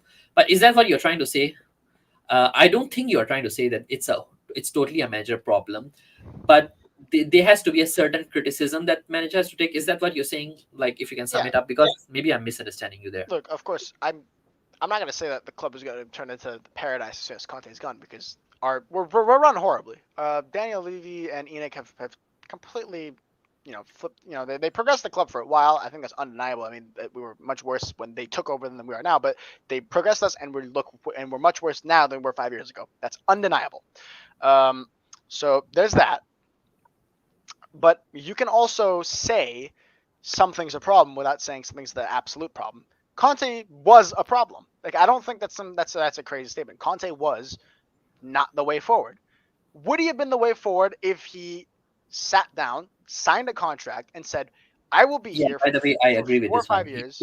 Conte did switch the things up, but it didn't work. By the way, this one I just wanted to add on because he did Uh, change the 3-5-2 in the middle of the season, but it didn't work for us. Yeah, he just want switched to. into a 3-5-2 when our entire front line was injured, and one of the games he played 3-5-2 was Liverpool away. Was it away? Yeah, Liverpool away. Last season as well, he did change it to 3-5-2. Last Yep. season we were sensational, and he did 3-5-2 in the middle of the game instead of anyway. Point is, I think one of like 3 games this season where we played a 3-5-2 as a starting 11 was all 3 of them were because we didn't have 3 forward players at all, and one of them was us playing Perisic as striker next to Harry Kane because we just don't. We didn't have the personnel. Conte didn't switch things up because he's a tactical genius. He switched it up because his hand was forced into it. So I don't want to. I don't want that whole Conte is flexible shtick either because he's not. The only time I remember him playing any sort of a flexible lineup was Chelsea in the Carabao Cup where we lost in that 6-2-2 formation that he played when we And we scored lost. nothing. You do Yeah, realize when he yeah. tried to play a flexible format, he lost It was a because he six only two. Yeah, has do you know? that No, the much to flexible work thing with. he played was a 6-2-2. It was a 6-2. Okay, look, I don't care what. And yes, it was. Do you remember? It was Doherty, Tanganga, Sanchez, Davies, Dyer, It and was a five. It Emerson. was a 5-3-2, 5-3-2, not six It three was a two. 6-2-2. That's what it played as. On paper, you wrote it out as 5-3, but you looked at the game. We played a six two You two can have a look at formation. it. 6-2-2 doesn't make sense to me, by It the doesn't way. make sense, but Conte played 6 defenders on the same team sheet. Do you not remember that game? And we lost after Ziyech scored from the outside of the box. That's what happened. Let me have a look at it. Um, Chelsea so was. Conte's flexibility doesn't take us much anywhere outside of adding one more defender. Well, That's what was it the second leg or the first leg? it was. The Second leg. second leg. It was the second Second leg. leg. It was a 6-2-2. It was a 5-3-2. He played Look at the Emerson, players. he played Emerson, Tanganga, Sanchez, Davis, and Matt Doherty at the back. Then he played And Lo Celso wings and Hoiberg in the middle. Lo Celso wings and Hoiberg are midfielders, and then he played okay, Harry Kane and Lucas up front. Yeah, no, hang it's on, five hang on. three two. Let Yeah, me it's 5-3-2. Chelsea, Tottenham, It's either a 5-3-2 or it's Carabao either a three four Cup. three when you put Lo Celso up front Was because he maybe did. hang on, maybe it was the first leg then. Let me take a look here. Let me take a look. Chelsea, Tottenham, because it was 6 defenders on the same team sheet. I remember that.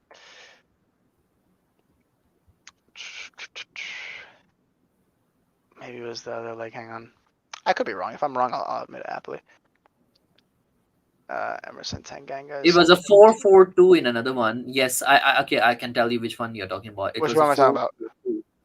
about? This is the first leg. He played Ben Davis, Sanchez, Eric Dyer, Tanganga, Matt Doherty, and Sessegnon. That's It was a 6. There you go. 4-4-2. Yeah, it's 4-4-2 on paper. It was a 6-2-2.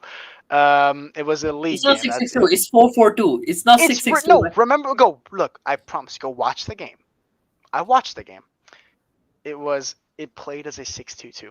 That's what it played out as. I'm telling you right now, it played out as a 6-2-2, right? Uh, yeah, it just did. Like, you want to go watch the highlights? You're free to go watch the highlights. Conte, his tactical flexibility went as far as adding another defender to a 5-back system. That's not tactical flexibility, and we lost that game for a good reason because it's stupid to play 6 defenders on the same pitch when modern coaches are basically playing 2-3-5s in transition. So, where was I? Where were we? Well, we were at pointing at the manager. Yes. Okay. Conte did not switch things up too much, but you can say that a coach is a But when he problem. did, it didn't work. 4-4-2 didn't work. So let's just say it's contradicting what you're saying, bro. Do It's you not realize? contradicting because first of all, look, also part. Okay, look, there's a lot of things you can do as a manager. Switching things up randomly, adding a defender to a five-back system, is hardly a modern tactic. It just name me one game that's been won with six players on the pitch. Then what do you Six define defenders. a modern tactic? Like what kind of tactic or what kind of formation is modern Modern to? tactics are completely out of Conte's locker. And I don't even want to try and get into it because modern tactics are where what coaches like Okay. Postecoglou at I hear Celtic you. do, I hear you. coaches like Then Mikel what Arteta do. kind of tactics are modern? I would like to hear that then. Like You what look at all right, positions fine. are, In the Premier League, the most modern coaches we have are Arteta, Pep, obviously, and then you have players, coaches like De Zerbi. and they play like one of the most ancient formations, 4-3-3. They don't play 4-3-3 if you look at them because their entire look. Of course, yes, on the team sheet it reads as a 4-3-3, and 4-3-3 is not. Tactics aren't just formations. Tactics are rotations, they're positions, they're zones. The It's zonal shapes. positional play. Yeah, Shapes. by the way, Right. we You have look at another our. guest joining us. Big up to you, Talha. Thanks for joining us as well. You look No at problem, someone. Elias. Glad to talk to you again. Yeah, you Yep. look like at someone like Arsenal. You look at De Zerbi's teams. You look at Pep's teams. Or you look outside. You look at someone like Postecoglou's team. I watch a lot of Celtic. You have these in on the ball. They really play like a 2-3-5. It's they completely overload zones of the pitch, and players don't really hold positions. They hold positions, or they hold zones really, and they're rotating constantly. You have players that are moving way out of position because they're getting covered. That's what modern tactics are. But Conte is very formational, very compact play. Um, it's entirely different, and that can work for certain scenarios. But if you want to get top four in modern in the modern Premier League, that's just not something that's going to work over the course of a whole season, especially when you can't even get them across to your players. So modern tactics are completely different, and I don't expect Conte to play modern tactics. I expect him to try and get his philosophy to work with what he has, and he has not been able to do that this season. He was able to do it last season, but this season a lot of things have changed, and he just hasn't been able to do it. And you have to point fingers at him to some extent and just say, look, you're not doing what you're supposed to be doing because he's not, and that's okay to admit. That's not something that will So fix so the so club entirely if he goes what away. But what's the different formation, or what are the different approaches that he could have taken? Like this, another question I love to ask somebody who when they tell me yeah, that okay, Conte could have done something better. He could have tried something different. What's one different thing that he could have done, or few different things like he could have done, in order to play that? I don't know. Do you? I don't know if you are coming from that attractive football narrative or something like modern no, I'm football not talking narrative. about attractive. Under Conte, I simply expect results. Okay. I'm not someone who, Okay. yeah, So going back to that, what kind of tactics, what kind of formation, what kind of shape, or what kind of in-game plans he could have deployed that could have worked for us? he Give me could have. some example. Yeah, what Conte effectively didn't do was punish bad No, performances. I know what he didn't do, but Right. what could he Yeah, have what done? he Like, give me should have some done, example.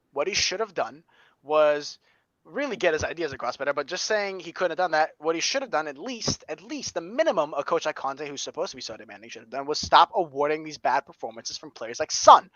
Look, Son doesn't work with Perisic. We've seen that, and we don't have a left wing back to really replace Perisic with right now. We don't. We had Davis, and he didn't use him until the very end when Perisic couldn't play. But we he should have at least played Richarlison more. That's what he should have done. He should have I'm not gonna used lie. I his don't think tools. that's a Conte issue. That's more of a Levi issue because the whole thing of like Sun starting every game is Sun makes a lot of money, right? South Koreans That's a come to complete England just assumption. to watch Sun. So it's more of a Levi decision to keep Sun. That's why Stellini can't even drop Sun. If Levi keeps saying he brings in money, he You're has to start assuming that. him. You're I'm assuming assuming that. that hard, but I'm building this based off assumptions of Levi runs his club more Yeah, as a business rather than You're just. assuming that though, but that's not. You can't look. You can't build an argument off of saying I'm sure it's Levy's problem. I don't blame Conte. I'm sure it's Levy. Look, I'm sure Levy just told him you have to start Son every game because I would love to miss out on top four for Son. That makes perfect sense because we all know Levy doesn't care about top four and winning. Of course he does. That's a ridiculous thing to say, and it wouldn't explain how Son has been dropped for some games, and then just Speedy brought in like recovery, Jacob. and it's not just been Son who's been a culprit of this. Perisic was shit for a long time. Emerson was shit for quite a long time. Kulusevski was shit for a very long time. Højbjerg has been shit, and Sar still won't get minutes. There's a lot of culprits, and Eric Dyer has been shit. And we had four center backs: Davies, Longley, Dyer, Romero. He didn't drop Dyer until he was injured. So it's not just Son. So that whole Son argument and that's Levy doesn't make any sense, considering he's not the only player who's been a problem that way. So you can't build an argument off that random assumption. But even if he take off Son, who does he replace him with then? Who do you have in the squad to replace him with? Richarlison, Danjuma. He did that with Richarlison at the left wing as well, and And it Richarlison's worked. And it performances worked. perform. Richarlison's It, performances were much better than Son's were. They were. Richarlison off the right wing I was can pull off the stats for shit. you, and they were not better. Like I don't his care his about the creativity. stats. Look, I don't care about the stats. I know Richarlison didn't score a single goal. We just looked better as a team with Richarlison. It's like how Holland and Alvarez in Man City. Holland can score 97 goals for all I give a fuck. Alvarez makes City look better. He just does. It's not He all about the amount of. He just does. It's not all about Richarlison didn't have expected this goals and assists. Look, Richarlison, we looked more fluid as a team when Richarlison was playing down that left hand side alongside Perisic.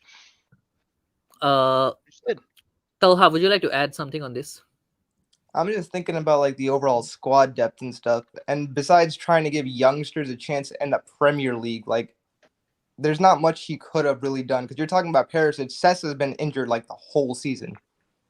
Yeah, So we there's had not much Davies, he and he could didn't do. start him until the very. Yeah, sure, he couldn't. But My look, biggest issue is like we knew we have a left back issue, right?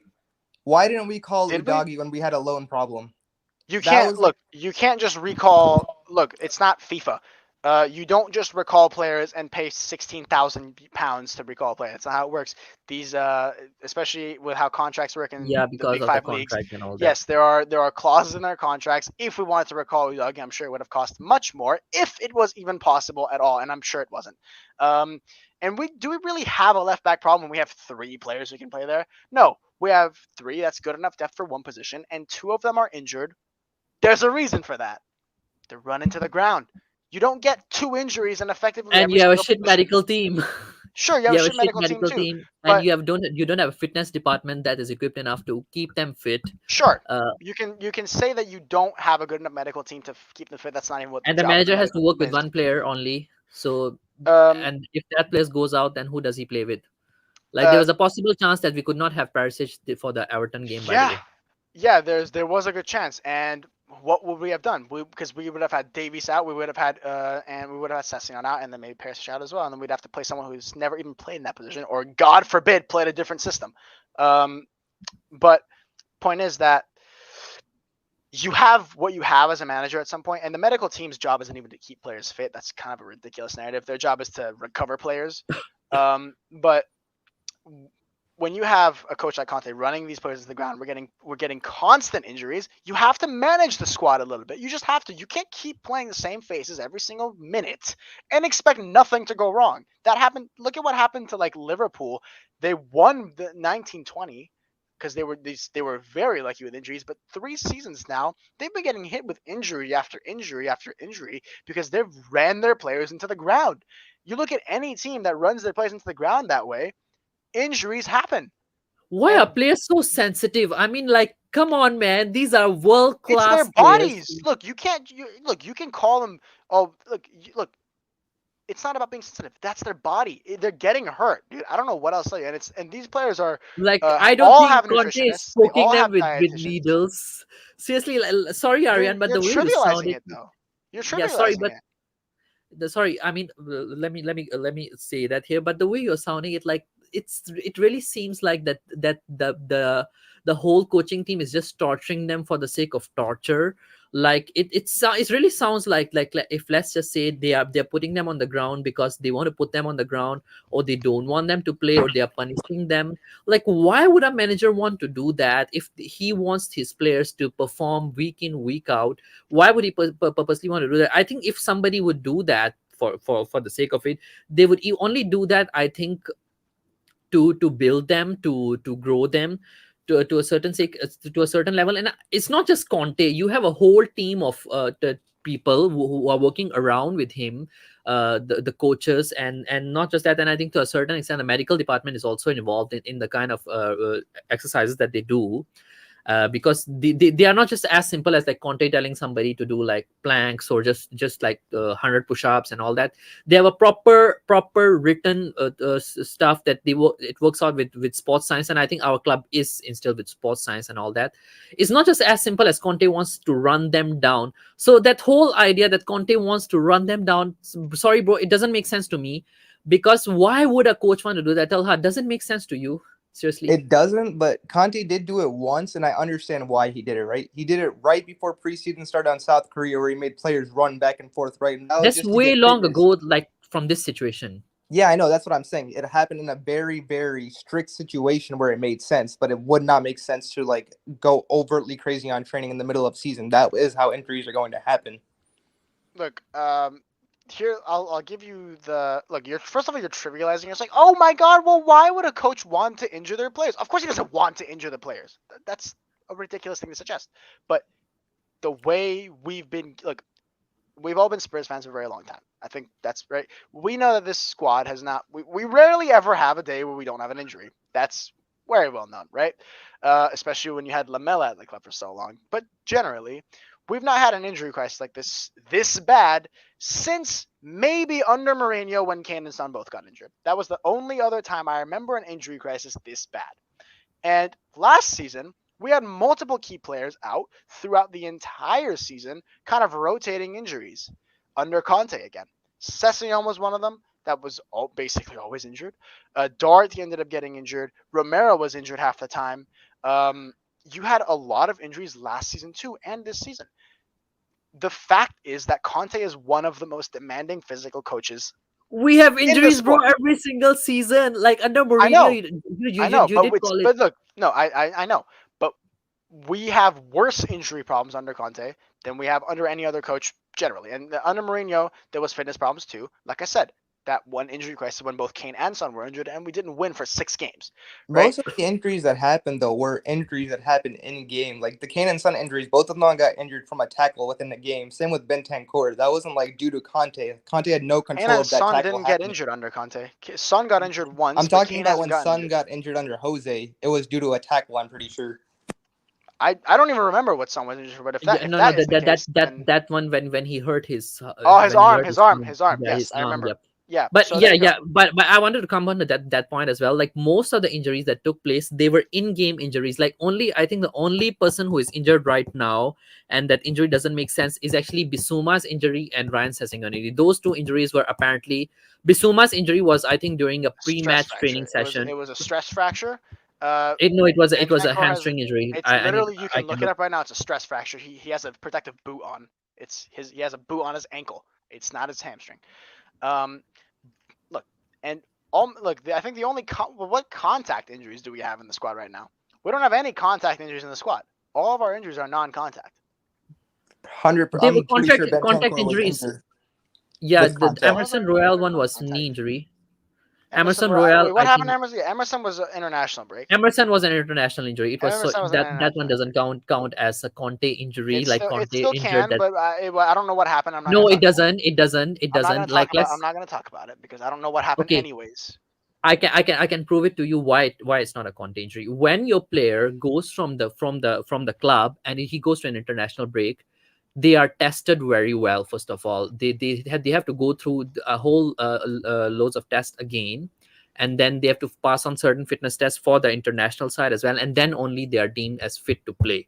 If they are fit to play, it means like they are not carrying anything from the past, and that's why they are playing. If let's say something like that happen, usually they do contact the club as well, that yes, then this is something Yes, if they're that literally injured, they will contact the club, but not if they're fatigued. But anyway, like I said, I don't even know what Emerson injuries. I don't even know if it was just he was it's a knee injury. running. It's a Yeah, knee it's a knee injury. injury, but I don't know how it happened. I didn't see the game. I didn't see any clips of it, so So I'm not knee gonna talk injuries about it. usually happen. Knee injury usually happens due to a bad landing or bad lunge, or someone hit you It's not about what when usually happens. you were I relaxed. just care about what did happen. For example. example with Bentancur, like I said, you said ACLs happen to anyone, and yes, that's true, they do happen to anyone, but it's likelier to happen to fatigued players, and Bentancur was a very No, fatigued player. ACL He did. doesn't happen due to fatigue. By the way, It doesn't. ACL It is doesn't happen usually a due to bad landing. fatigue. I don't think you're understanding what I'm saying. I'm not saying it happens due to fatigue, but it's scientifically likelier to happen if you are fatigued. That's just sports science 101. You can look it It up right can now if you want. happen to the fittest of the It can athletes, it bro. can happen. Yes, healthy people get cancer. I get what you're saying, but generally speaking, if you are fatigued, your chances of getting an ACL injury are higher. That is statistically, scientifically correct. You can look it up if you wish. Um, what I'm trying to say though is yes, an ACL can happen to anybody, but a lot of our injuries are non-contact injuries that are happening due to fatigue. That is something that is just generally going rampant in our squad. We have a lot of injuries because we have poor squad management. I don't think you can really try and argue to me that this squad was managed correctly. You just can't.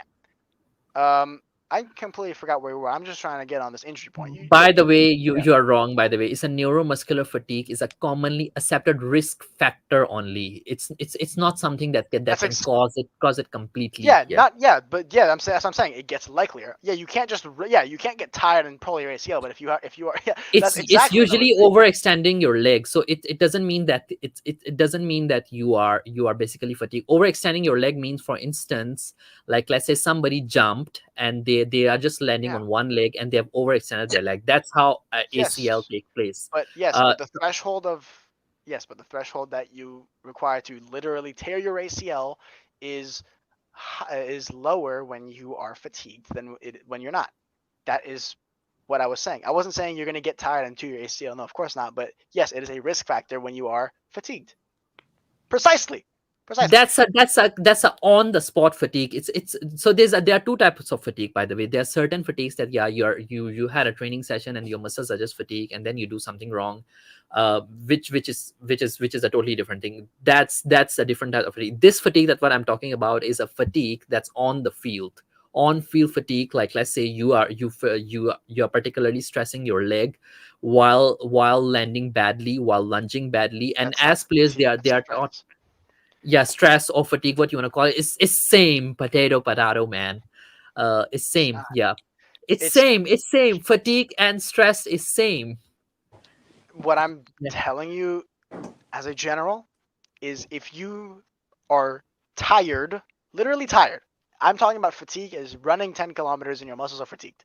Your chances of getting injured, whether that be ACL or not just ACL, ankle, MCL, any type of injury, not even just leg. If you are fatigued, your chances of an injury are higher, and you have players that are constantly being run into the ground because you have a coach like Antonio Conte, who is not just at Spurs, notoriously a coach who emphasizes fitness. You will create injury problems, especially when the guy you've been working with for 18 years to keep these players at bay as a fitness coach is no longer with us. That is a mismanagement by definition. And sure, you can say the club should have replaced Gianpiero Mismanagement Vitro. by Conte or mismanagement by club again. Both. It doesn't have to be one or the other. Conte needs to realize, look, I don't even So have Gianpiero Vitro on. listen to me. So just because you don't have a fitness coach, Conte changed all his tactics. Conte also changed Why how he does it have trained to be his tactics? players. No, Yes, yes. listen. If you So don't have a key Conte has, member of your fitness squad, if you don't have a key member of your fitness team and your coaching staff, then yes, you will have to adapt. That is not. I don't see what's such a ridiculous suggestion there. If you don't have key members of your coaching staff and you don't have the knowledge and experience that someone like Jean-Pierre Vitron would have had to control the fitness of some of these players, because you're putting them through very intense training sessions for literally um, you know, yeah, big up Bob. months, and all of these players are going through like intense training sessions for Premier League standards. You need to have someone who can keep them controlled and fit. And we had that with Jean-Pierre Vitron, and obviously we were a much better team before his passing. But since then, we've had far more injuries, far more problems, and there's a reason for that. It's mismanagement. If you are Antonio Conte and you don't have the tools you had and you don't have the experience you had in Jean-Pierre Vitron, then you have to adapt. You either have to replace him which is a very difficult task to do because you have to figure out someone who can keep these very rigorous training sessions under control. And you don't have someone who's done it for 2 decades. You'll have someone who's never done it before ever. So that's a difficult thing to replace, difficult person to find. How do you find that person? Do you have to poach someone else's training coach? How much is that going to cost?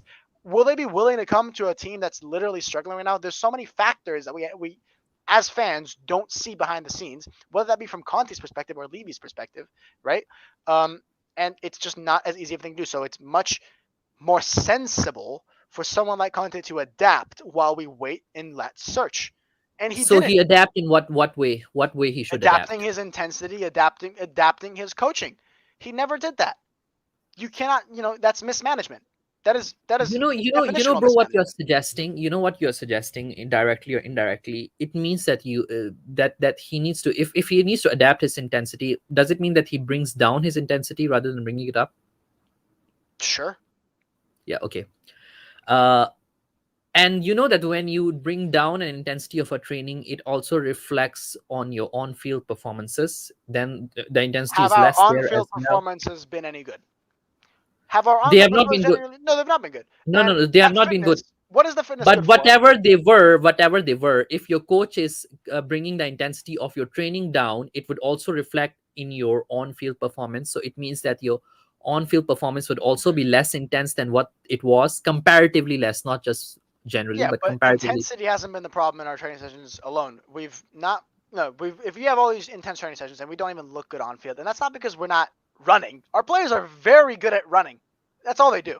Our No, players they are not. are very good at No, running. they That's are all they not. do. They look slow. Um, Perisic looks slow. Son Langley was looks slow. literally walking the entirety of last game. I like he, Sun I've at not seen times him looks that slow. dejected Look, Yep.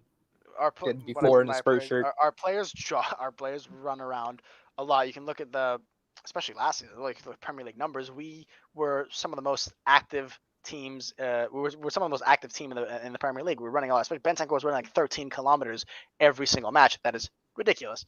Um, our players are very good at running, and they're very fit. They're very they are intense. They play Big up, intense. boss. For yes, Mason in, according to Aryan. Uh, they're very intense. Point is that our intensity is not the only reason we uh, aren't good. We have tactical issues, and our intensity is costing us a lot more than it is gaining us. We are losing key members of the squad. We are, and not even just intensity in the training session. The things that came out about him making players run to however many kilometers it was before the match, that's irresponsible. Running and warming up are entirely different. He was making them just run 2 kilometers, I'm assuming it's part of his match day ritual for whatever reason, but it's if you're draining players that are already fatigued, that's mismanagement of the squad. There's a lot of things that Conte did that were just definitionally mismanagement of the squad. You can't look. I'm not going to sit here and say Conte is the devil because he's not. Of course, he did good things too, and I'm sure he has methods to his madness. And someone here has been mentioning about 6 times that I haven't gotten to why it hasn't worked, why it works at other clubs and it hasn't here, and I'll get to that in a minute if I'm allowed. Um, So you want to but get to what? Sorry, you want to get to because what? someone's been saying that why has it worked everywhere else but not Spurs, and I'll get to that in just a minute. Okay. But what I'm saying is intensity of the training sessions, if it's costing you literal injuries, and it has been evidently, then why do we keep doing it? Because on the field, it's not working. If we were winning all of our games with 7 injuries, hands up, I'll shut up. But we've not been. We don't look any bit like we know what we're doing, and there needs to be some sort of tactical side to our game. There doesn't seem to be. There's 11 players on the field that don't know what the fuck they're doing. Everyone looks confused. Everyone's running in training, getting hurt. If I'm simplifying a little bit, but that's literally what it seems like it's happening at Spurs, and that is mismanagement by definition because Conte has just been running them into the ground. And the reason it's worked at places like Inter Milan and Chelsea and Juventus, I'll get to that right now. Okay. Let's first of all talk about the quality of the Serie A right now. Conte won for 3 years in a row at Juventus, was it? Where he got put for a match fixing scandal. Let's never forget. It was So Stellini, by the way. It was Stellini, it was not still in Conte. yeah. It was Yeah, yeah. yeah. His assistant coach, who's our coach right now, anyway. So that's not much better, anyways. Yep. But yeah, you have a match fixing scandal at Juventus, who are the dominant team in that league. And Conte, that was his breakthrough year. That was many years ago. So let's not compare that. But that's the best team in Italy. So good, in Why fact. are they the best team in Italy then?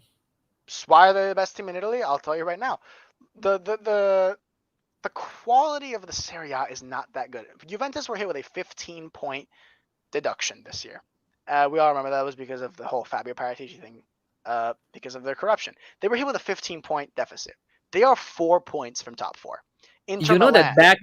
back then their quality used to be better than what it is now. Back then AC Milan used to be extremely good. Back Inter then, back yeah, then when was a Conte was the decade manager. ago, even more. We're in A decade 2023. ago. Coaches, yeah, back then Mourinho was the best coach on the planet. Back But then. you brought me there, right? Yeah, To no, the I'm Juventus time. I'm trying to answer his question. He was Yeah, saying okay, why, okay. yeah. Back then was a very long time ago, and it was a very different time in football. The coaches that were good then aren't even good. You want to get Arsene Wenger, and he was brilliant then too. Mourinho was the best coach to walk the earth at that time. Back then was a different time in football. Chelsea, also a bit of a different time in football. It was the first year that the 3-4-3 was even introduced to English football. It was a new tactic, and it was difficult for teams to adapt. That was the reason it worked. That was the No, reason. Yes, it was. no, And Conte was backed further than he was no. this. Yes, yeah. Look, The 3-4-3 was used in has been deployed in England before that. By the way, no, it was not the first at the time. level that Conte deployed it, it was not something that teams were used to seeing. You can look at it if you want. It was a different. It was a different thing. It was something that Conte had brought with him, and he also Poch used he to play also three he four three as also well. By the way, he also he also didn't have Europe that season. He had one game a week. That's also something you have to mention. This season, he's had far more games and mismanaged the squad horribly. Last season, when we were good, we also had one game a week. Except this time, we had one game a week. The squad was already in disarray, and we had half our players injured. So there's that too. One game a week Conte with tactics that most teams were unfamiliar with, because the 3-4-3 isn't just, look, tactics aren't just a formation. It's not, like I said, it's not FIFA. Your tactics go farther than just saying 4-3-3. That's my tactic. No. There's rotations, there's the roles, there's all that. Conte's 3-4-3 was nothing like Pochettino's 3-4-3. They were nothing similar. They just weren't. So there's that too. Conte had far fewer games to worry about. Conte and Easier Mourinho to were manage also the like squad. old generation managers. Like they kept it real with players. And yeah, players are different nowadays. And if you want to say, oh, they're babies and all that, and they should toughen up, be like men, and just take what Conte says, you can say that, but that doesn't mean it has to work. This is a new era in football.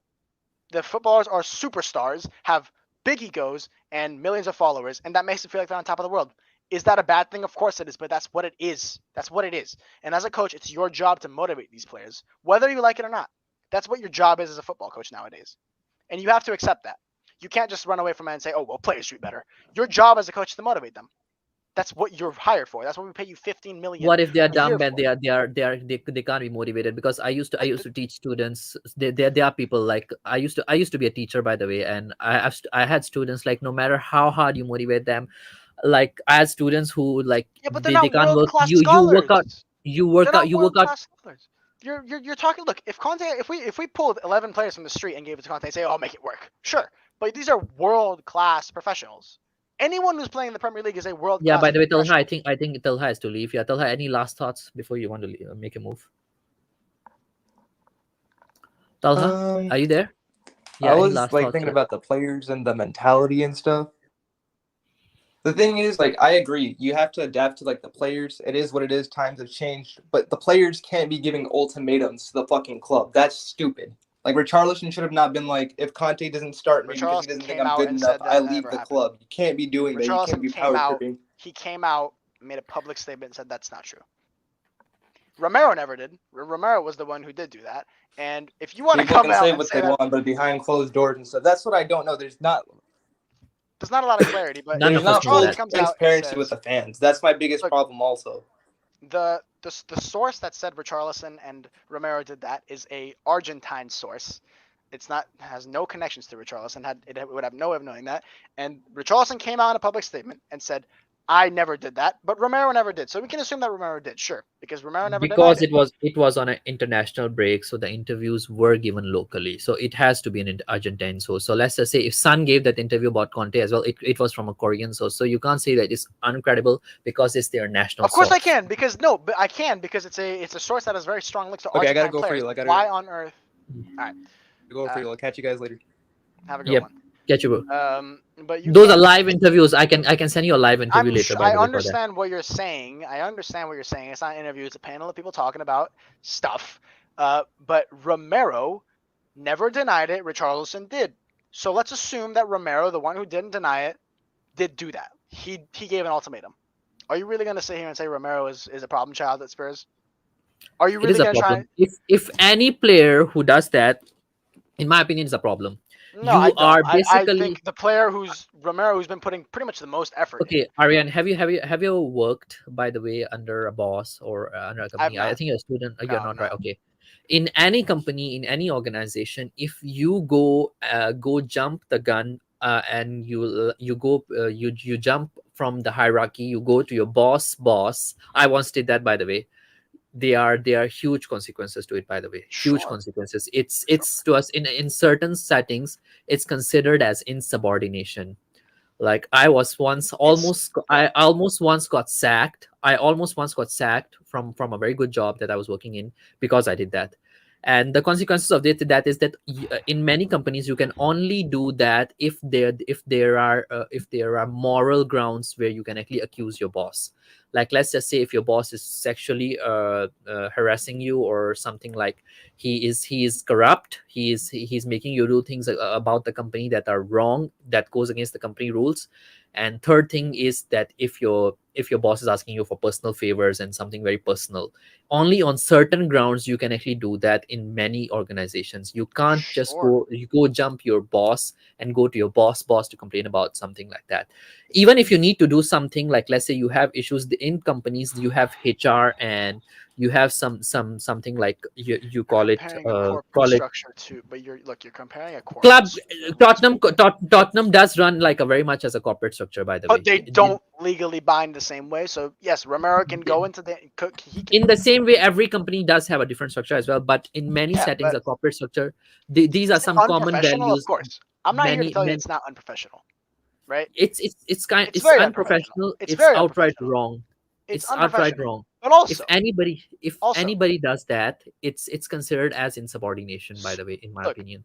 Romero, look, but also the relationship players have to their coaches is nothing like employees have to their bosses.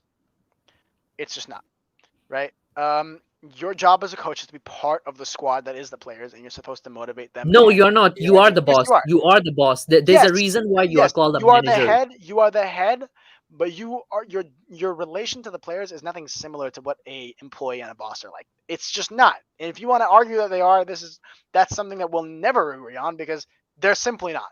And the Yeah, but that's dynamic they your have, opinion. That's your opinion. the In a dynamic. No, I'm saying structure, in an the dynamic organizational they have is just not structure, the he same. is a boss. He's a Yes, boss. yes, on paper he's the boss, but the dynamic is nothing similar. And look, in a club, a player like Romero is not just an employee; he's an asset. Look, you're disposable at pretty much any corporate job, but Like Romero is any other job, your employee no. is not just a your Yes, employee but is not just an they're an employee. asset, but yeah, but exactly the dynamic is far different when you have someone like Kuti Romero than X, Y, and Z at a corporate job. The dynamics, and you can't look. Look. Let's be honest with me real quick. You just can't be realistically trying to suggest to me that the dynamics are the same because they're not. You know that they're not, and I know that you know that they're not. So don't No, pretend to I me. think they are. Don't They are pretend. Don't same. They are pretend same in that the every dynamics are the same. organization. They are same. Okay, That's even if and you're dynamics are not same, the fact that he's the boss, he's the senior, even if the dynamics are not same. For example, if my boss is very friendly with me, doesn't mean that actually, yeah, it was the case, by the way, with me as well. My boss was quite friendly with me. We used to work as quite like a team. He used to discuss things with me and all that. And it doesn't mean that I can go to my CEO, who is my boss, and actually I can complain about him to him, because it's just outright wrong. I made that mistake, by the way. I made that mistake, and I sure. had to Okay. pay huge And consequences for that. it's unprofessional. I'm not here to Yes, it's deny. unprofessional. I'm not here to deny that. But also as a club, it's as a club, you have a job to keep your players that, or at least your key players, your important players, your future players like Romero, who's a key member of our squad, from players like, and not just Romero. I'm not saying they were unhappy. I'm just giving an example of our key members. You have players like Romero, players like Kane, players like at the moment Son, Kulusevski, Bentancur, Poro. We have a lot of key members in the squad.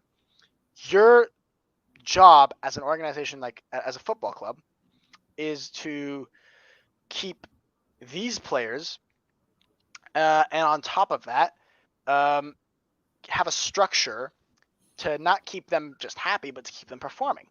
Conte was not doing either. Conte was not doing either. And when players are unhappy with the coach, that is completely different than employees being unhappy with their boss, because that dynamic is entirely different. That the dynamic of not just like literally being nice or being mean and being like rude. No, the dynamic of importance and of role and of um, what your job is in that squad. Your job as a boss at a corporate job is entirely different than your job as a coach in a football club. And I don't think and I know you know that, but that's a relevant thing to bring up when you're talking about how coaches feel or how players feel about their coach, the relative to how employees feel about their boss. Because Conte isn't paying these players salaries. So it's an entirely different relationship dynamic. He has just as much of a responsibility to these players as the players do to him. And if he's not fulfilling his side, why are we only blaming the players? No, they're not free of blame. Like I said, I would be open to genuinely seeing 2/3 of our players go. I can name them for you who I'd like to Yeah, see yeah. go. Please name them. Right? Please name them. By the I way. would not. I would not mind if Kane was sold, if Son was sold, if Lucas was sold. If look, and I'm not saying Kane's not a problem, children, but I think I wouldn't say that I would be super upset. Like I wouldn't be the end. The only players I want to keep, it's a shorter list. The only players I would never sell are Romero, Poro, Bentancur, Basuma, Kulusevski, and Ben Sar, Davis. and Sar, and Not then even maybe Ben Khilan. Davis. No, well, realistically, no. Those are the only players, young players, that I would never ever consider selling. Anyone else can go. I don't want to defend these players. I'm not interested in So if defending these Ben, players. if Ben Davis go, would you change your Twitter from Ben Davis FT to something else? I'll have to Just a think joke. about that. I have to think about that. But generally speaking, I'm not defending the players. I would, like I said, I only name about 6 or 7 that I'd keep. Anyone else can go. I don't mind. So my point is that the players, I'm not trying to hold them as blameless, but I need to address Conte, because a lot of people think you can only blame the players or only blame Conte. I think that's ludicrous. That's my whole point. That's Yep, that's it's ridiculous. that's a weird state of mind to have. And Conte you must was a blame the problem, owners who have been allowing and these the players all owners. these. I think that goes without saying. The owners need to go, but that's not up to us, and we can't do anything about it. We can talk about Conte, and I don't think he was fulfilling his side of the relationship with the players. I see Scott Emma in the chat. I do see you, my friend. Right? Genuinely, I'm not responding to everything you're saying because you're saying a lot of things, and I have to keep on track somewhat. But I don't think he was fulfilling his side like you're saying, because when you're a coach who refuses to change things that aren't working, and they weren't working. By the time we left, like we did not have anything that was going on that looked like there was any signs of real progress. We looked sensational last season, and we regressed so aggressively from last season to this season that you have to point at not just the players, but also the coach, because the coach got 6 new players. He set one of them out on loan, so let's call that 5 new players. I don't care how many of them he really wanted. I think it's about 3 or 4 that he genuinely wanted and was happy to bring in. But let's say it was just Perisic. He had one new member to the squad, um, and he has effectively the same squad. The only real player that left was Bergwijn, and he had Richarlison to put him in. So he had one addition to the squad, and now Poro in for Doherty, who left. So the squad, personnel-wise, is effectively the same, but we regressed big time. Why is that? For multiple reasons. Tactically, we got found out. We were predictable, like you said. Teams know how to play against us. And you can't be stubborn and not change anything tactically or personnel wise or formation wise or anything. He kept doing the same thing. He kept throwing something at the wall and hoping it sticks. That's not But how you you did manage. agree, right? You did agree, right, that he can only do what the players can adapt to. What if the problem is that our players cannot be the one adapting to what the changes that he want? Wait, Since why? you also said, Okay, but yeah, you're just saying, well, what if they didn't? He didn't try anything. The he did last try he did try 4-4-2s and three that five was two. last season. That was He last did season. try he did try things like that this season as well. He did try like a When did he four try four a two in four that four two? Arsenal. When did He he did try try a a four four four? four. He did try a 4-4-2 in that Arsenal game, by the way. Not as a starting lineup, but to In which I Arsenal think, game? yeah. When Richarlison came on that time, he did try that. He did try 4-4-2. Yeah, we He were did try two to goals shuffle down, were things we up. not? Yeah, Yeah, but and how many world played class on. managers do change their entire formation? Like you look at Tuchel, Potter did it Jurgen all the Klopp. time. Potter Klopp. is not a world class manager. All Potter is right, not a world. let's go. Pep does it literally religiously. Pep doesn't Uh, do it. Pep Pep does it all the usually time. Pep does four it all three the three. time. No, He no, no, no, changed no, no, no. I'm personnel. not having this. I'm not. No, He no, changed no. personnel. Look at his games right now. He changes from. He is notorious. He gets criticized because of how often he changes it. That's a ridiculous thing to say. No, no, no. That's obnoxious. Pep does it religiously. He even gets like jokes thrown at him because he overthinks all the So time. it's usually Especially either 4-2-3-1 or 4-3-3. That's all. That's all yeah, that he does. that's somewhat of a usual system because he wants to keep consistency, but he really doesn't. Even if you watch Man City, Not much of a difference. One you have like just no, two no, no. midfielders He's behind. played literally two at the back before. Look at a lot of his literally look at his starting lineups throughout his career. I've also He's seen games by Conte with two at the back, by the way. he's notorious for changing his formation. To suggest Pep does not change his formation is Okay, not only who else obnoxious. does it? Who else All right, does it? Arteta does it. Arteta is not a world class manager. He's just a Arteta growing up right now has been basically Arteta this season has been a world class coach. Arteta this season has been this season alone. yeah. He's Give had me a 3 seasons. consistent world class manager who does that. I just gave you Jurgen Pep. Klopp doesn't I'm do trying that. to think. I'm trying to think. Well, I'm trying to think of world class. Give me names of world class coach. Tuchel does it all the time. There you go. Tuchel. He does it all the time. At Chelsea, he went from 4 at the back to 2 at the back to 3 at the back all the time. That's And another one. that's when his team started having problem when No, he was it's not. consistent with his tactics. Yes, he did. You're making that up. You With can all due respect. you can ask that. I can bring out a Chelsea fan on this show, and actually he Go can ahead. tell you that that's when they started having these issues. I mean, now I don't think I can because it's quite late. Look, it's not necessarily a correlation as to that's or causation. That's when they started having. No, he was changing it because they were having problems. But even if he does that, do you think our players can execute it? We've had these players under multiple coaches. They are not dumb. That's one thing. Look, I don't think our No, players they are are. dumb. They I are don't think dumb. our players are great players. I told you I would sell basically all but 7 of them.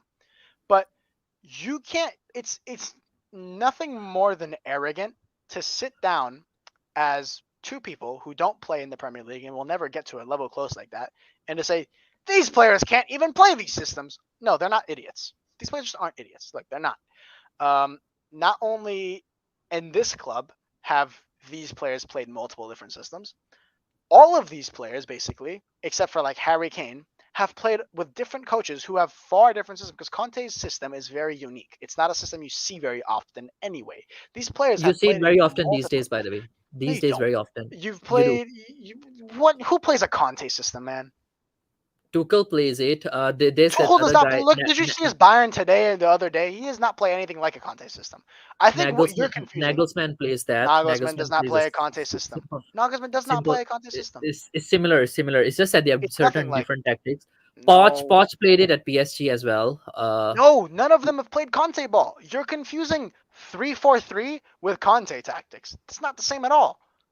That's a ridiculous thing to suggest that just the formation is equivalent to tactics.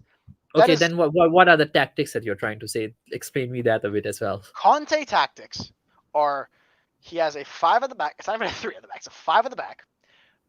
Off the It's three ball. at the back. It's three at the back. Off the ball. It's compact.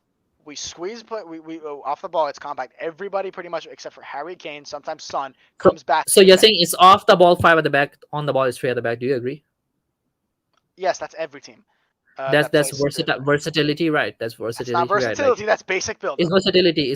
That's not Because versatility. it's versatility. That is build up 101. My coach, who coaches a high school, does the exact same thing. So you have 5 at the back, and it's very compact, and we play on the break on the transition. Mhm. That's as simple. I could explain player rotations to you. I could explain individual player roles. I don't need to. Generally, we're compact, we're off the ball, and we break quickly on the ball to try and score on the counter. Nagelsmann does not do that. Nagelsmann is very intense off the ball, high press, win the ball back in the 7 second span normally, and you Because he has use. players who can do that. It's a ridiculous. Look, it's you just oh because it's plays, oh because it's plays, oh because it's plays. You can't just say oh it's just the players, because we've had players Who that do have you played. think in our squad can then press like the Nagelsmans? Richarlison, Richarlison can press. Bentancur can press. Skip can press. Sar can press. No, they Romero can can't. press. I don't think Yeah, Skip and Sar can press as well yes, they as can. the players that they have in the Okay, of Bayern course, and squad. they're not going to press as well as Goretzka and Kimmich, but it's better than sitting back and having Everton have 80% possession. Now, Everton That's in that that's a level of mediocrity there, right? You do realize, right? but it's you're talking about the system. I'm not. You're not. You're just saying, oh, this is. I'm telling you what systems these coaches play, and you can't just blame everything on coaching. Roberto De Zerbi has a worse squad than we do. Brighton's squad is not as good as ours. How come he plays pressing football? How come he plays exciting, pressing, high energy, going forward ball? Why do we, with Harry Kane, Heung-min Son, Kulusevski, Sar, not Bentancur anymore, Skip, Porro, Romero, why do we play like we have the Brighton squad? Why does Solly March look like a better winger than Son? Explain that to me. Sorry, surely Marsh is not better than Son. Of course he's not. But that's exactly what I'm telling you. Why does he look like a better player this season than Son? Why does he look like a better player? Because they have players around them who are playing well. As simple as Why that. is that? Do you I want to can really now, sit okay, down you, since and you tell me brought that up Brighton this squad is point, better? I would love to go on there. You know, the way Brighton have invested hugely in their recruitment system, the way they recruit their players, the way they coordinate among their teams and all that. Their recruitment is top class. Like, they don't just buy players like how Levy buy players. The way Brighton buy players, they look at stats, Yeah, yeah, yeah. Of course, the they look at recruitment team their is system is incredible. hugely Yeah, coordinated. yeah, They have that sort of a system yeah. that Brighton is are built run around the much better team. than we are. Of And course, also, again, I'm not trying to say that we must buy expensive players, and that's the I know, only thing. I know. Solly Marsh doesn't look as good as Sun, by the way. The other thing that I want to correct you on is he doesn't look as good as Sun this season still. I I know. don't He agree definitely with you looks. on He this. looks far better. If you watch, he looks like a Okay, the completely only different reason player. why people have been criticizing Sun this season is because he hasn't been scoring goals. If you look at him off the ball, his stats are brilliant. His passing accuracy, I his look. I love crosses. Son. I'm not trying to tell you that Son is useless. I'm trying to get across that we have a player as brilliant as Son, as sensational, world class, and he doesn't even look half as good as Solly March this season. Yes, Son's been good off the ball, but Yeah, March has but been bro, way do you better. realize? Do you realize that when you talk to me, you have a lot of what ifs and all that? I don't. I don't have what ifs. Well, You okay, do, you do. I said why does Solly March look better than Son? When did I say what And I if? give you the answer right because Brighton's system is suitable. They are I never playing a said very what if, and I coordinated. said yes. And I said, look, I understand that Brighton's recruitment is sensational. I said that. I didn't even say what if. I said, but we still have a player like Son. And you never answered my question. We have a player like Son who is world class, far better ability wise than Solly March could ever dream to be. Can we agree on that? Son is a much better player than Solly I March will agree. ever I be. agree. I agree. So I agree with why that. so why does Solly March look better than Son? Because Brighton have Because better the players recruitment. around him make him look better. All right, so cool. So we agree that Brighton play better than us. Brighton play better than us. No, no. So how have you made that So suggestion? if Brighton play better than us, then Brighton would be at a good league position. If They have because two. Brighton Yeah, doesn't play better than us, they are below us in the league. look at their points per game. It's higher than ours. They have a higher What is your points per point? game than we do. They have It less doesn't matter. games. It It doesn't does matter. matter. It does It matter. doesn't matter. How No, does it it not doesn't. matter? How does it It not matter? doesn't matter. Because Okay, they even are if it only points, if below us in the league because we've played more games. even if they play more games, do you think they can take over us? Maybe they can at this point. Easily. At this point, maybe they can. Easily. But when Conte was with us, most of the time they were below us. By the way, when Conte was with us, if you are They've been talking about Conte's situation, by the way, throughout the league they were below us consistently. Yeah, We've had 2 games in hand over them for months. not months. I think Yes, it's one. months. It was one game until I think January or February. January maybe Months. That would be months. 2 months That would maybe. be months. That's three But months most since of the season they January. have been trailing. By the way, bro, the games in hand season goes every single season. The games in Of hand course it is the does. Yeah, of problem course it does. every single But season. It goes. Brighton look a better team than we do. They have better stats on and off the ball than we do. They have more points per game than we do. By every measurable metric, they are a better team this season in the Premier League than we are. That is a fact. And if you took out Stellini's games and only had Conte's games, they would be so far ahead of us in points per game. Look at the stats. Look at the stats of only Conte's games, points per game. Look at Brighton's points per game this season. But Brighton It's changed two managers as well. By incomparable. the way, Then look they at De changed. Zerbi's only and look at Conte's only. De Zerbi's so far ahead. I do rate De Zerbi as a good manager. Yes, I won't Okay, deny that. but But you look, can't say that Brighton is playing better than us. I can because it's true. Let's see. It's Let's true. see. Maybe I do agree that let's see. Maybe in the coming game, Brighton might beat us. Yes, it's possible. It's possible. They I do might agree beat with us. that. They might not beat us. I hope they don't. I really hope they don't. I But they'll sincerely look hope they better don't. than they look. They will. I guarantee you, whether we win or we don't, they will look a lot better. They will have a lot more of the ball. They're gonna have a lot more chances. The only chance we have of winning Then is a what's the smash point grab. if what's the point if you look better and you don't win? Look, this is Unlucky another happens to this everybody. We've looked better. No, we've looked. No, I'm saying if they lose, it'll be a fluke. another if. It's yeah. What do you mean? Yeah, if if they win, if they lose, what do you mean? I'm saying if they lose, or if what? It's a game that hasn't happened. Do you want me to say, oh, we'll win or oh, we'll lose? Again, I can't do that. If they win, it'll be or sorry, if they lose, in my opinion, it'll just be it'll be a fluke because every time we played them earlier, and they looked. Wait, when was this? Am I thinking last season's game when they beat us? I don't know. But what Okay, I was okay, saying okay. is EYL279. I want to address this comment. The good. fact that actually I'm having this conversation with Aryan, I'm not saying that Conte is immune from any faults or criticism. I'm not saying that. If let's say I were to mean that that Conte is immune from any faults and criticism, I won't be having this conversation, and I'll be just inviting somebody who has the same view as me, and I'll be having the same conversation, which would be very easy for me. The fact that I'm having this conversation, I'm trying to learn, and we are trying to understand from each other.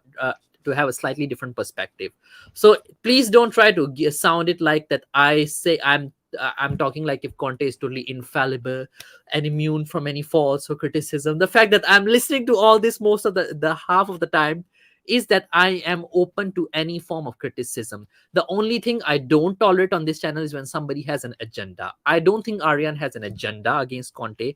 That's the reason why I'm listening to him. He just has some form of criticism. He's just analyzing the whole thing, although a lot of the things that are there that I don't agree with. But the fact that I'm willing to listen, please don't put a comment which misrepresent this channel or misrepresent me, please. Thanks. Also, I'm gonna quickly respond to Bryce, plain old Bryce. He said awfully funny. I wants to talk about stats. Now he wants to talk about. Or I said half an hour ago I didn't care about stats. He's referring to my comment about Which one? Richarlison last. What time was it? What time was it? Let me put this up. 5:13 p.m. Yeah, he said because when I was talking about Richarlison, I said, "Oh, I don't care about the stats." It was a quick thing I said. What I meant was because you were gonna pull up the stats about Richarlison's goal and assist numbers at the I'm left way wing position. behind in the chats. I just realized. You were gonna pull on the Oh, awful funny how he wants to look at the stats. I seem to yeah. remember an half hour ago he didn't care about the stats. Yes, you did say that I half did hour say that, ago. yeah, exactly. And I was addressing that. So what I was saying, because I was talking about how Richarlison was better in the left wing than Son, and you said you were going to pull up the stats about how he wasn't, and I said I didn't care about the stats because you were talking about goal and assist numbers. I was talking about how No, I your was not talking about goal and assist number. I was going to talk about what stats? detailed stats. Detailed stats. There are things like passing accuracy, big chances created, the defensive stats like the dribbles, the I'd clearances, rather the look at blocks. win rate under with Richarlison at left wing. We looked a lot better as a team with Richarlison on left wing. We looked more fluid. We Yeah, looked more but that's an cohesive. opinion which has no backing. Stats are facts. Stats are facts. All right, then if you want to talk about stats or facts, fine. I will concede that Son has been better at the left wing with Perisic, which I don't think anyone here is gonna think that Son has been any good at left wing Perisic, and Richarlison has definitely been better. But if you want to go against that opinion and Another say one, stats I and can facts, prove that with stats as well. By the way, because all right, I go look ahead. at stats regularly, bro. By the way, seriously, I Okay, can if you pull want up to talk about stats all those. regularly, if you want to look at stats regularly, we can say that fine. Son was better than Richarlison on the left, and my whole shtick with that was I was telling him to use Richarlison more than maybe 3 games on the left. Richarlison scored 2 or 3, whatever, 2 goals I think was that were also disallowed. Son has not scored any goals with Perisic on the field. Richarlison scored 2. That second one that shouldn't have ever even been disallowed. Regardless of that point, if you want to say stats or facts, then I don't think you can deny that Brighton have been playing better than us. And it's not just Brighton. I'll actually pull up Premier League table so I can just remember Premier League teams because I'm blanking real quick. But Villa have looked better with Unai Emery than we have with Conte. Villa have been sensational, those to be fair to them. So I don't want to. It's not Looked better and being actually better are way too Villa different since Unai Emery has come in. There's only been one team in the league better than Aston Villa, factually. because their win rate is quite good. Yes, I don't deny Yes. that. Yes, but So they are nowhere near they us are though. though. They are. Aston Villa are a better team than us. They even beat us. They beat us 2-0. We looked completely outclassed in that game as well. So, and that was under Conte.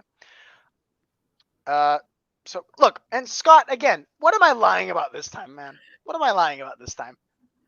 What was the lie? Villa Because looked better than us.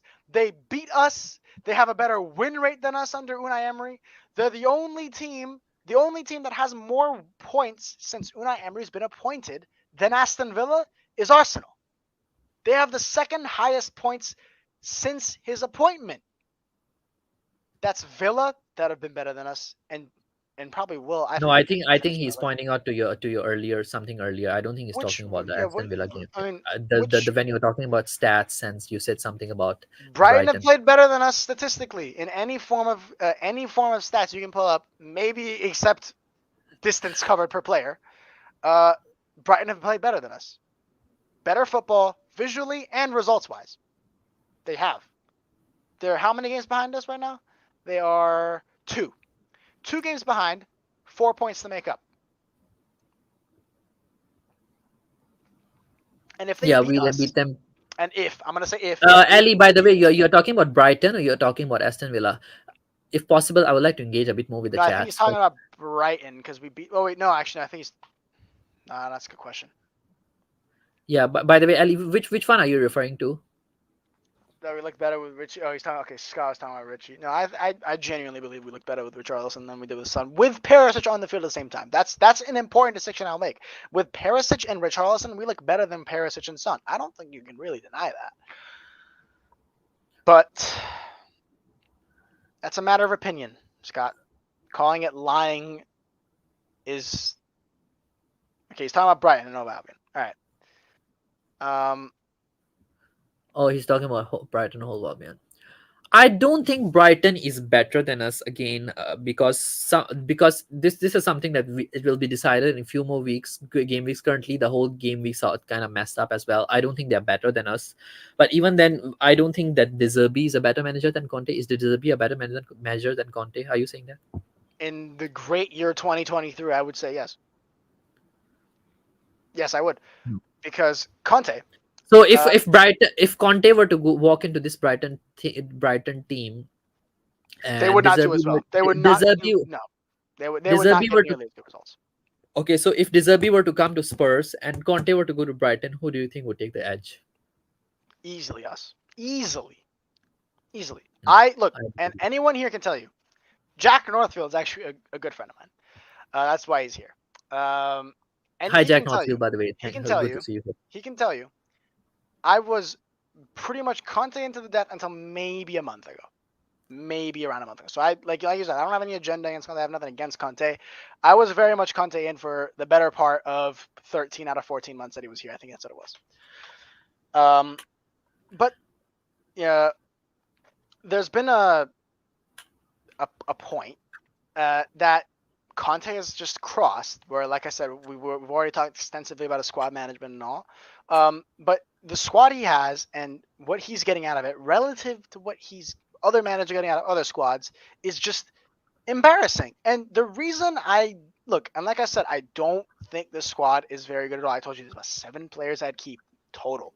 Like I wouldn't hold like 80 million comes in, 100 million comes in for Harry Kane. I'm taking it, right? Like I said, like even Harry Kane, I'm willing to sell.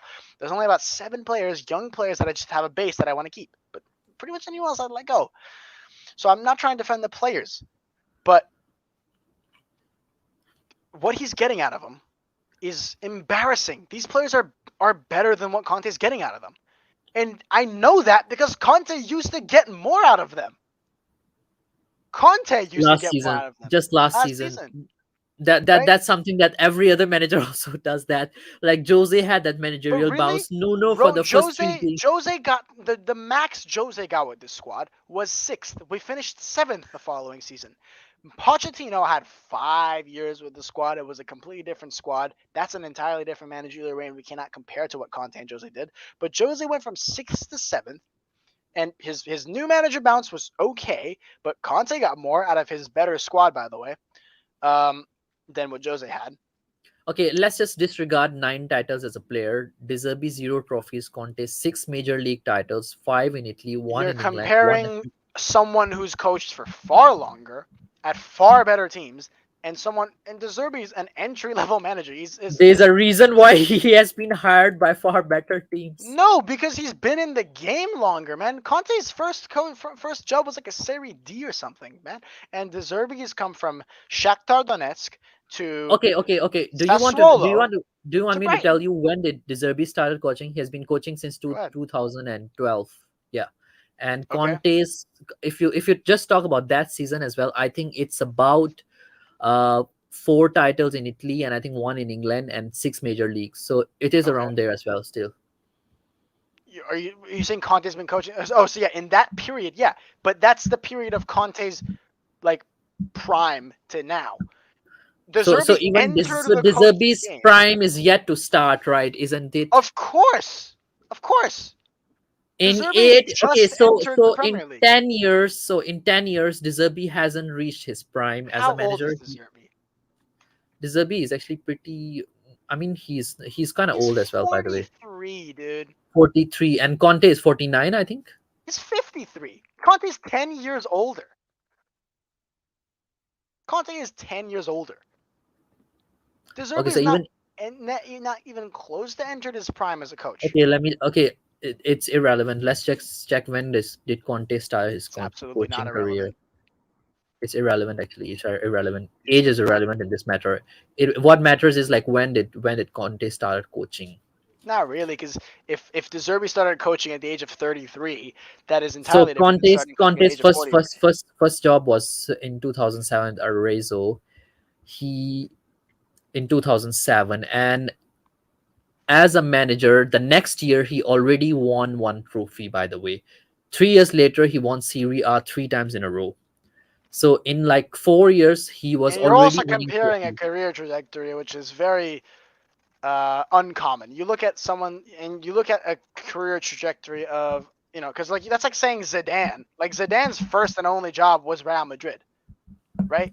So you can't compare every coaching trajectory the same. This is why age actually matters a lot in the Star Leagues, because age demands respect among a lot of other things like experience. So age in this, and yeah, it does, and that's why Julian Nagelsmann has had problems at like Bayern because he's a 35-year-old coach, right? And you have players in the squad that are Irrelevant, no, and it's not in irrelevant. totally different point. It's not relevant. The reason I have brought this up is because age demands respect. It invokes that you have experience. There's a lot of things that age brings that are relevant to a coach. As a coach, you need to have respect from your players. If you have someone in the squad that's literally older than you, that's a problem. That's a dynamic that is difficult to address. And especially if you think these Premier League players aren't professionals, imagine some players, and God knows wherever Deserve was coaching then. So So that's you a have player to, problem, not a coaching problem. Like let's just say I have worked under of people course, who are sure, younger than me, sure. by But the way. look, again, you're comparing your experiences to these entirely different things. And I understand how you're It's trying a to professional rationalize it, problem. If somebody is senior, you're supposed to respect that person. You're supposed to follow that person. If somebody's a leader, but somebody's that's not appointed in what a role, always. That's not how it always works. And I know it's a play problem, but it's one that because then it's a exists. problem. Then it's a problem. That's how it always works. If somebody doesn't follow something because when they're supposed to follow, it's a problem. So let's just say if your teacher is older than you, and if you don't follow your teacher, it's your problem, not your teacher's problem. Yes, I understand that, but you're not going to have a teacher that's younger than a student. It happens. It Manuel happens. Neuer, Manuel, no, it doesn't. Manuel Neuer, right? Because how are you going to graduate and be a teacher if you're a student? Like There are certain. I mean, at your level, maybe it doesn't if happen, yeah, I'm but talking but about my level. And yeah, what I'm telling you right now is when Manuel Neuer is older than his coach, that creates a dynamic problem in Bayern, and that's Manuel Neuer was one of the biggest haters of Nagelsmann for multiple reasons. But when there are problems like that, and if you want to say Manuel Neuer is somehow a problem, then go ahead. But he should be a dream of someone like you saying, oh, he's trophies winner, serial winner, all that World Cup winner, Champions League winner, Bundesliga winner, league title winner, Pokal winner. He's won everything. So again, you have these dynamics that are an issue in a squad when there's an age dispute, and that's one thing that is relevant in this case. So I'm yeah, not I know. I saying no longer teach. Yeah, I no longer teach. Yeah, so I'm I not saying that same profession. that like it's it's make or break for age, but it's a factor, and you have to bring that in. And ultimately, the trajectory of De Zerbi's career has been upward, and it looks like it's only going up. And yes, I know that's my point. Solly March should not be able to even lace Son's boots, but he's having 10 times as good of a season. That's an issue as a coach. Because If his you're not, team is playing well. why? Football is Why? not an individual sport, Of bros. course it's Football, not. Of football. course it's not. I understand that. But why is De Zerbi's team playing better than Conte's? Because he has players who are hired for him, who are, So he or has if they better are not players? hired for him, if they are not hired for him, they are at least suitable to work in a proper system. They are looked into a proper research system that can Okay, gel together, that can connect dots together, that fine. that can work together. Whereas Uh, our recruitment is shit. Like seriously, it's this is ass. something that, like, Horrible. Yeah. That's I agree with that yeah. 100%. But that would invoke that these players cannot play Conte's system. They're incapable of doing it. Yes, they are. So how come they did it last season? They didn't. So how really? They Is that didn't. how okay, really is that what we're define getting then? define define capability. First of all, the fact The that we ability to finished do four, something. this is another problem that I have with many people. A lot of people think that the fact that we finished four defines your capability to end up on the same spot again and again and again and again, because if you have teams who are finishing above you, like on first, second, third, your aim should be winning the league, not coming fourth. Given a team like Tottenham, you should be challenging for the title with the No, amount because he came with in mid-season. In his time at Spurs, we picked up the third most points. So if the season started as soon as Conte came in, we would have finished third. That is pretty acceptable, and that exactly. is yeah. I think we could have won the league even, No, maybe. we were not as good as Man City. They won practically every game. Um, we played Conte's system to a T last season, and to suggest You, we you didn't, you realize I was being sarcastic, right? I really didn't. But point is that if you try to suggest that we didn't play Conte's system to a By the T way, last guys, season, I think there are 10 of you still watching. If you haven't already, please hit the like button, as it really helps. And if you haven't, please hit the subscribe as well. Yeah, just want to reiterate. yeah. But we played Conte's system perfectly last season. We did. Everyone knew their role. Everyone was tuned in. We were cooking teams. We were going on 3, 4, 5 game winning streaks. Then maybe stumbling a little bit. Then we had a great season. We ended up finishing fourth, which was miles better than what we're doing under Nuno. We were playing proper Conte ball. The only difference between the squad this season and last season, Only from February onwards, by the way, not the whole season. I think the we December had and an eight January game we had we an had an eight game average. unbeaten run. Yeah, we had an 8 game unbeaten run under Conte. We had a bad January, just January. We were good in December too. We had a bad January, and we were good from February onward.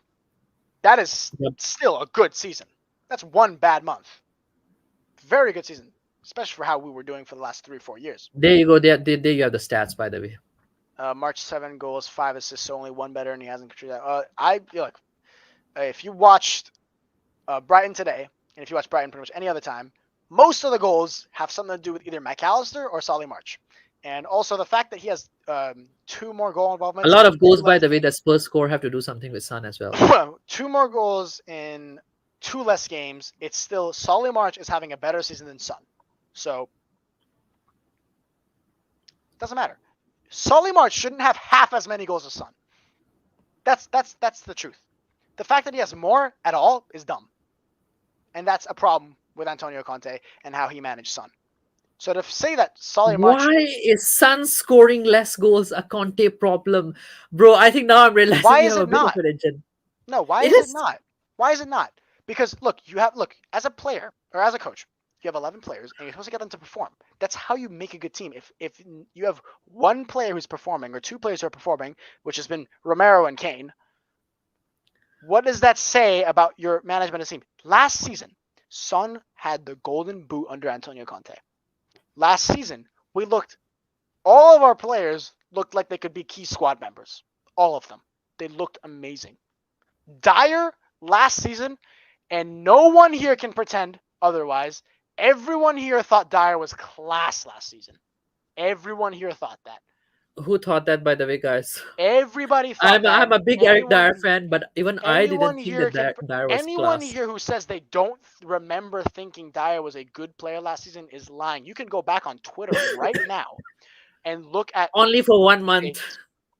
Look at Only dates for 1 month. throughout the entire season. Last season, everybody was saying Dyer was underrated, that Dyer was fantastic, that Dyer was this, that Dyer was that. I'm But only that's saying that as an opinions. example. I'm only saying That's that as an opinions. example. Of course, it's just That's opinion. opinion. I'm Yeah. only saying that as an example to say that last season, everybody was behind every player in the team. We didn't concede a goal for 9 hours with Davinson Sanchez. Who remembers that stat? There was so much that went our way last season. We were such a great team last season. Everyone was behind the entire squad. So how do you regress from that to this? Clearly, the players last season were capable of playing Conte ball. Even Davinson Sanchez. We He didn't had a good concede a goal. January. He had a good We January. didn't Other than that, concede for 9 hours of Premier League football. okay. Even Davinson Sanchez played under Conte very well. So how can you explain to me that, or how can you claim to me that these players don't know how to play Conte ball when they played it so well for 3/4 of last season? I don't understand how you can make that assumption because the only player that left from the key skeleton of that squad was Bergwijn, and he was replaced with Richarlison. Bergwijn was not even playing most of the games, by the way. There you go. So the only player that really left that was of any note was Bergwijn, and he's not even that important. So how can you say the same core of players that clearly showed a depth? I just told you it was a managerial bounce. It's very often. It's How a was it normal a thing. managerial bounce for the whole season? That doesn't make sense. We had an 8-game unbeaten run. We lost It to was Man half United. a season. It was half a It season, was I not think. half It a was season. Nuno got sacked in November. November, yes. And January, December to January, we were still kind of figuring out. We had a couple of draws and all. November and December. We went 8 Premier League games without losing. You know the teams that we played. We played Norwich, Brentford. Brentford that time was bad. Brentford, not like this year's Mhm. Brentford. By the way, when they came up, It started at we had Everton. Liverpool. We had Liverpool. We had a draw against Everton. Everton was bad as well that season as well. I Yep. mean, not as It well. was Not 0-0 at like this year. Everton. That was Conte's first game. Yep. And they had Richarlison, by the way. Yep. And they were pretty bad games. But what I'm trying to say is, like, do you think that then if Conte played that well last season, why is it that what's the problem this season then? I told you this in the very beginning of the show. Conte, for a lot of reasons, and not all of them are. And I have sympathy for Conte because I truly believe that the biggest reason Conte failed this season was personal issues. Literally have 3 or 4 of his close friends died. Think about how you are like okay, and I want to think of this like human perspective real quick. Think of you as like a human being, right? Think of you really quickly as a human being. If three of like your closest friends, think about this, like if three of your closest friends died, how would that reflect in your performance and just day to day life? Like if and I'm and saying this for yet me, and yet uh, he we are still fourth in the league. and yet we're still Yet fourth in the league, sure, when he but left, when he we left, we were in a very good position to be no, third we in were the not. league. Look, yeah, but that a lot. Look, we were about 1 point off. We were 1 point in fourth with 2 games in hand below the fifth. So or above, like we had 2 games in hand to fifth and 1 point above. That is a completely Even if it's fifth up or in the sixth, air it's position. still a good It's still position to no, be in. it's not though. But it's not for spending 200 million in the summer. Sixth isn't good for Spurs, who finished fourth. It's a massive regressing from how we were. And on the field, we look way worse. We don't even deserve to be sixth, I don't think. Honestly, if we didn't have Harry Kane to score half chances for us, we wouldn't be eighth. We wouldn't Just even be Harry eighth. Kane. Just Harry Kane. If we had, and I love Richarlison, I if know, we I had know, I know. I'm not. Richarlison all season instead of Harry Kane, we would be eighth. We would be eighth. We would be My eighth goodness, place. you must be baffling. With Richarlison, we would be. With only Richarlison instead of Harry Kane, we would be eighth place this season. Oh, without Harry Kane. Okay, okay. I thought you were saying that with Richarlison we would be better. I'm like, No, no, no. Without Harry Kane, we would not be above eighth. yeah. By the way, I need to wrap up the show early as well. So Yeah, yeah, I this get that. season, this season, you do realize that yes, you do understand that yes, it has not been a good time for Conte, but still, he has pulled some really good results as well. Has he? He has, Has he he? has, he What the has, he best has. results? What are the best results this season that Conte's pulled? The two best ones I can think of are Stellini's games. What Over real results did Conte pull? The only thing Conte's done somewhat right this season, uh, 2-2 Chelsea, match week 2. That was before all of his friends died, for the record. I think he had 3 close friends die, by the way. So that's important. The Leicester game. I mean, 6-2 when we beat them. 6-2. All right, sure. So there you go. And Southampton 4-1 and Chelsea. So yeah, Southampton 4-1 first game of the season. We looked good. We looked really just as good in the first game of the season as we did back end of last season. We looked really good this season up until really the 10th game. And that's when Jean-Pierre Ventron died. That was the key moment for me.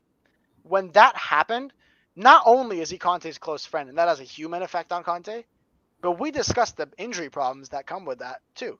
So you have a literal sports physiological side to that, and you also have Conte, who in a very high stress job, being the manager of Tottenham Hotspur, has so many ongoing problems, and he's homesick. It's clear to see. There's so much going on a human and physiological level at Spurs that this fall was inevitable as soon as that happened. And it's all numbers too. Yeah, by the way, bro, nobody thinks that Dyer is good. Even me No, being a no, good Dyer fan. that is in 100% hindsight. I remember. You know what? You can go back to We Are Tottenham TV match shows. They're all up still. There are people that call Dyer class, and the comments were like, "Hell yeah!" Look, you can see And it's most all of them there. are deluded ones. It's all there. It's all there. I personally never said it too much. Most, by I the way, said Dyer was by good the way, this season, most of the people who say that they have delusional issues. By the way, but you can say most people who did this, most people that. The truth is that a very large portion of our fan base was praising Dyer last season. that's the problem. Our fans don't realize a lot of things. They're the I'm fans who sure say, you "Oh did yeah." too. You're kind of a meme there for Dyer.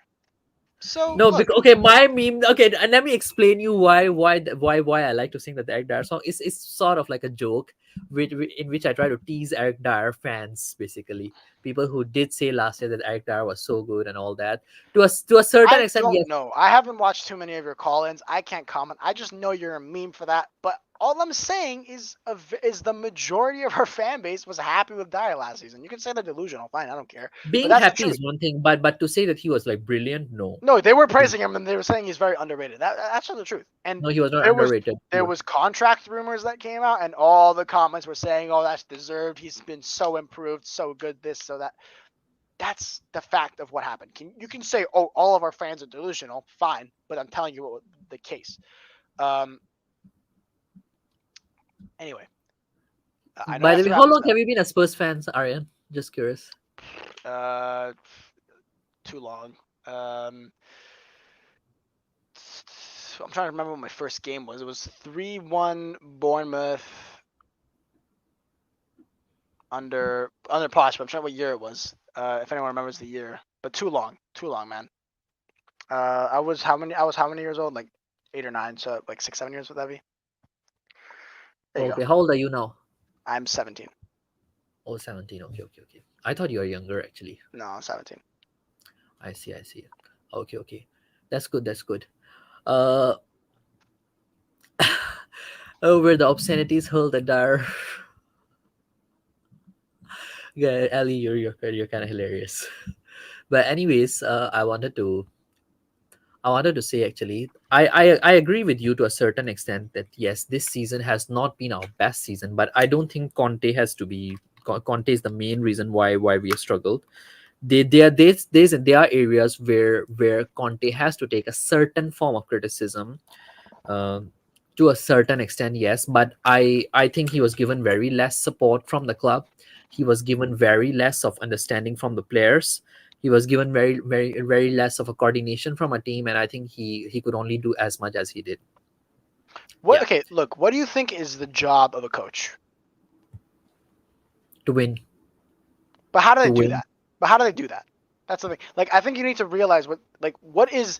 Imagine you're a coach. What's your job description? to basically deploy the tactics, to work out a fitness regime and all that. It Right. depends. It depends Precisely. on, yeah. So, as a coach, your job is to get your ideas across, motivate the players so they're enthusiastic and want to deploy your ideas, and use the tools at your disposal to get results.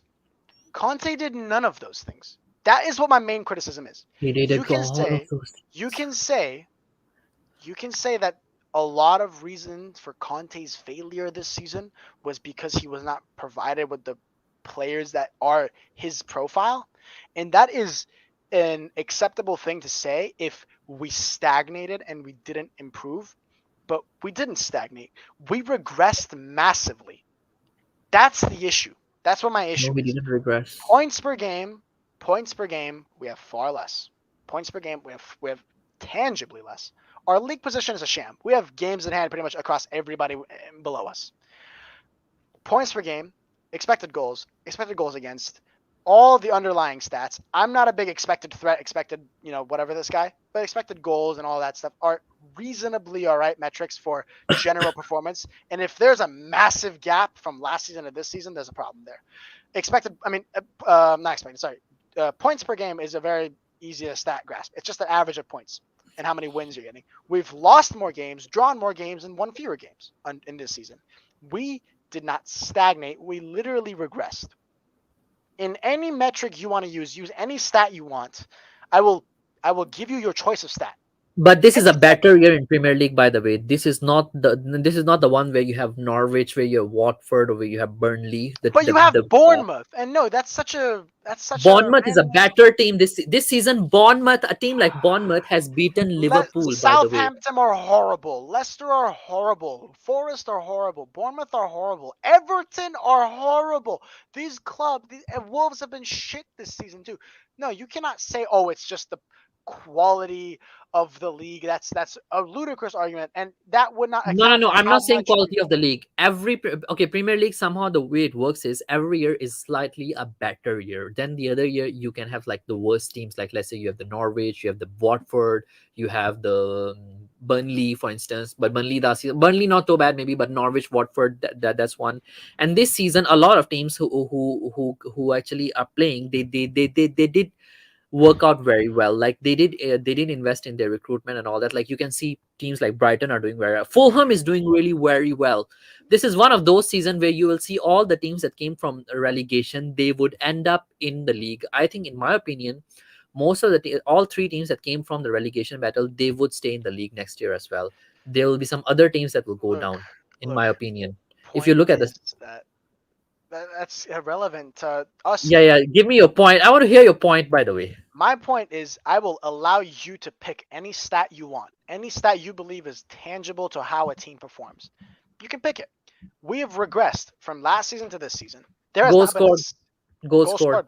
Go ahead. goal scored. We have Have we? scored third most goals in the league. By the Seven. way, We've scored the third most goals in the league. Uh, yeah. how many goals did we score last season and this season under Conte? I want to see because we also remember we had 9 games under Nuno Espirito Santo.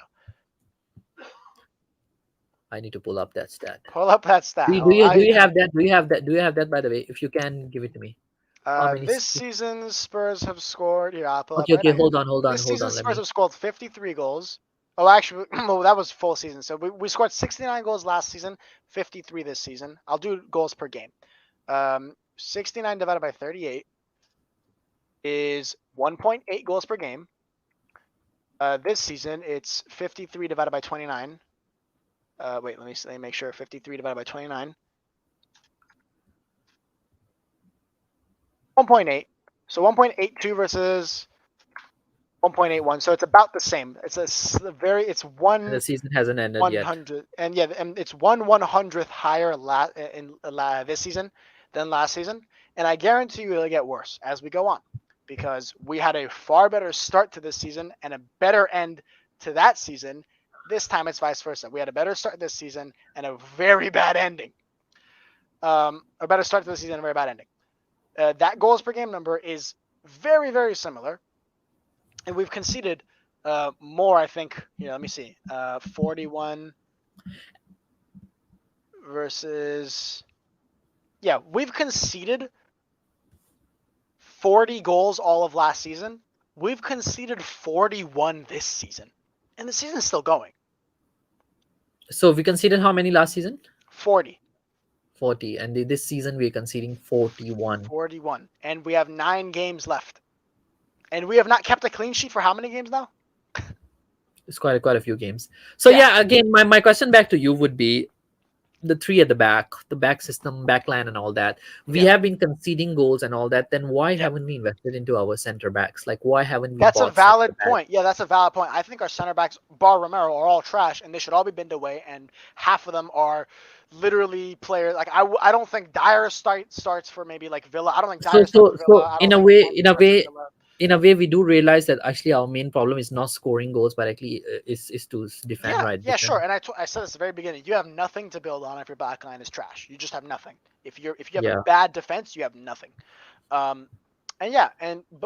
my point is that they've gotten so much worse this season compared to last season that, like, Yeah, what I but mean? also Aryan, I think you have to be you have to be fair with not just the players, but also the whole thing that currently we don't even have any good replacements of any good backups for the defenders. That let's just say We don't even have to a we certain. don't even have good starters for our defenders. I don't think our Yeah, yeah. starters are good, let Yeah, our alone our starters are defenders. even. You agree with me, right? So I think it is a valid point, and as you just said. So don't you think that that board should look into these kind of things and should address these players so that it can address help the future manager or the current manager, whoever that is. Of course, Yeah. yeah. And I So it think is a that, major problem that board has failed to address, and I think it has yeah, costed not just Conte but even Mourinho, who wanted to play four at the back, and he didn't have good 100% agree. defenders and well. You can So ask anybody. I'm a firm believer. That if we had bought Skriniar under Mourinho, we would have won the league. So what I don't like sometimes is like the conversations when they go about like, okay, it's always the manager's problem. It's always the manager No, problem. no, it's not When the always bad. yeah, sometimes some fans do say that, but not. Yeah, I'm not saying that you say that. yeah. My problem usually with all these conversations is when we put the blame highly on managers and less on the board.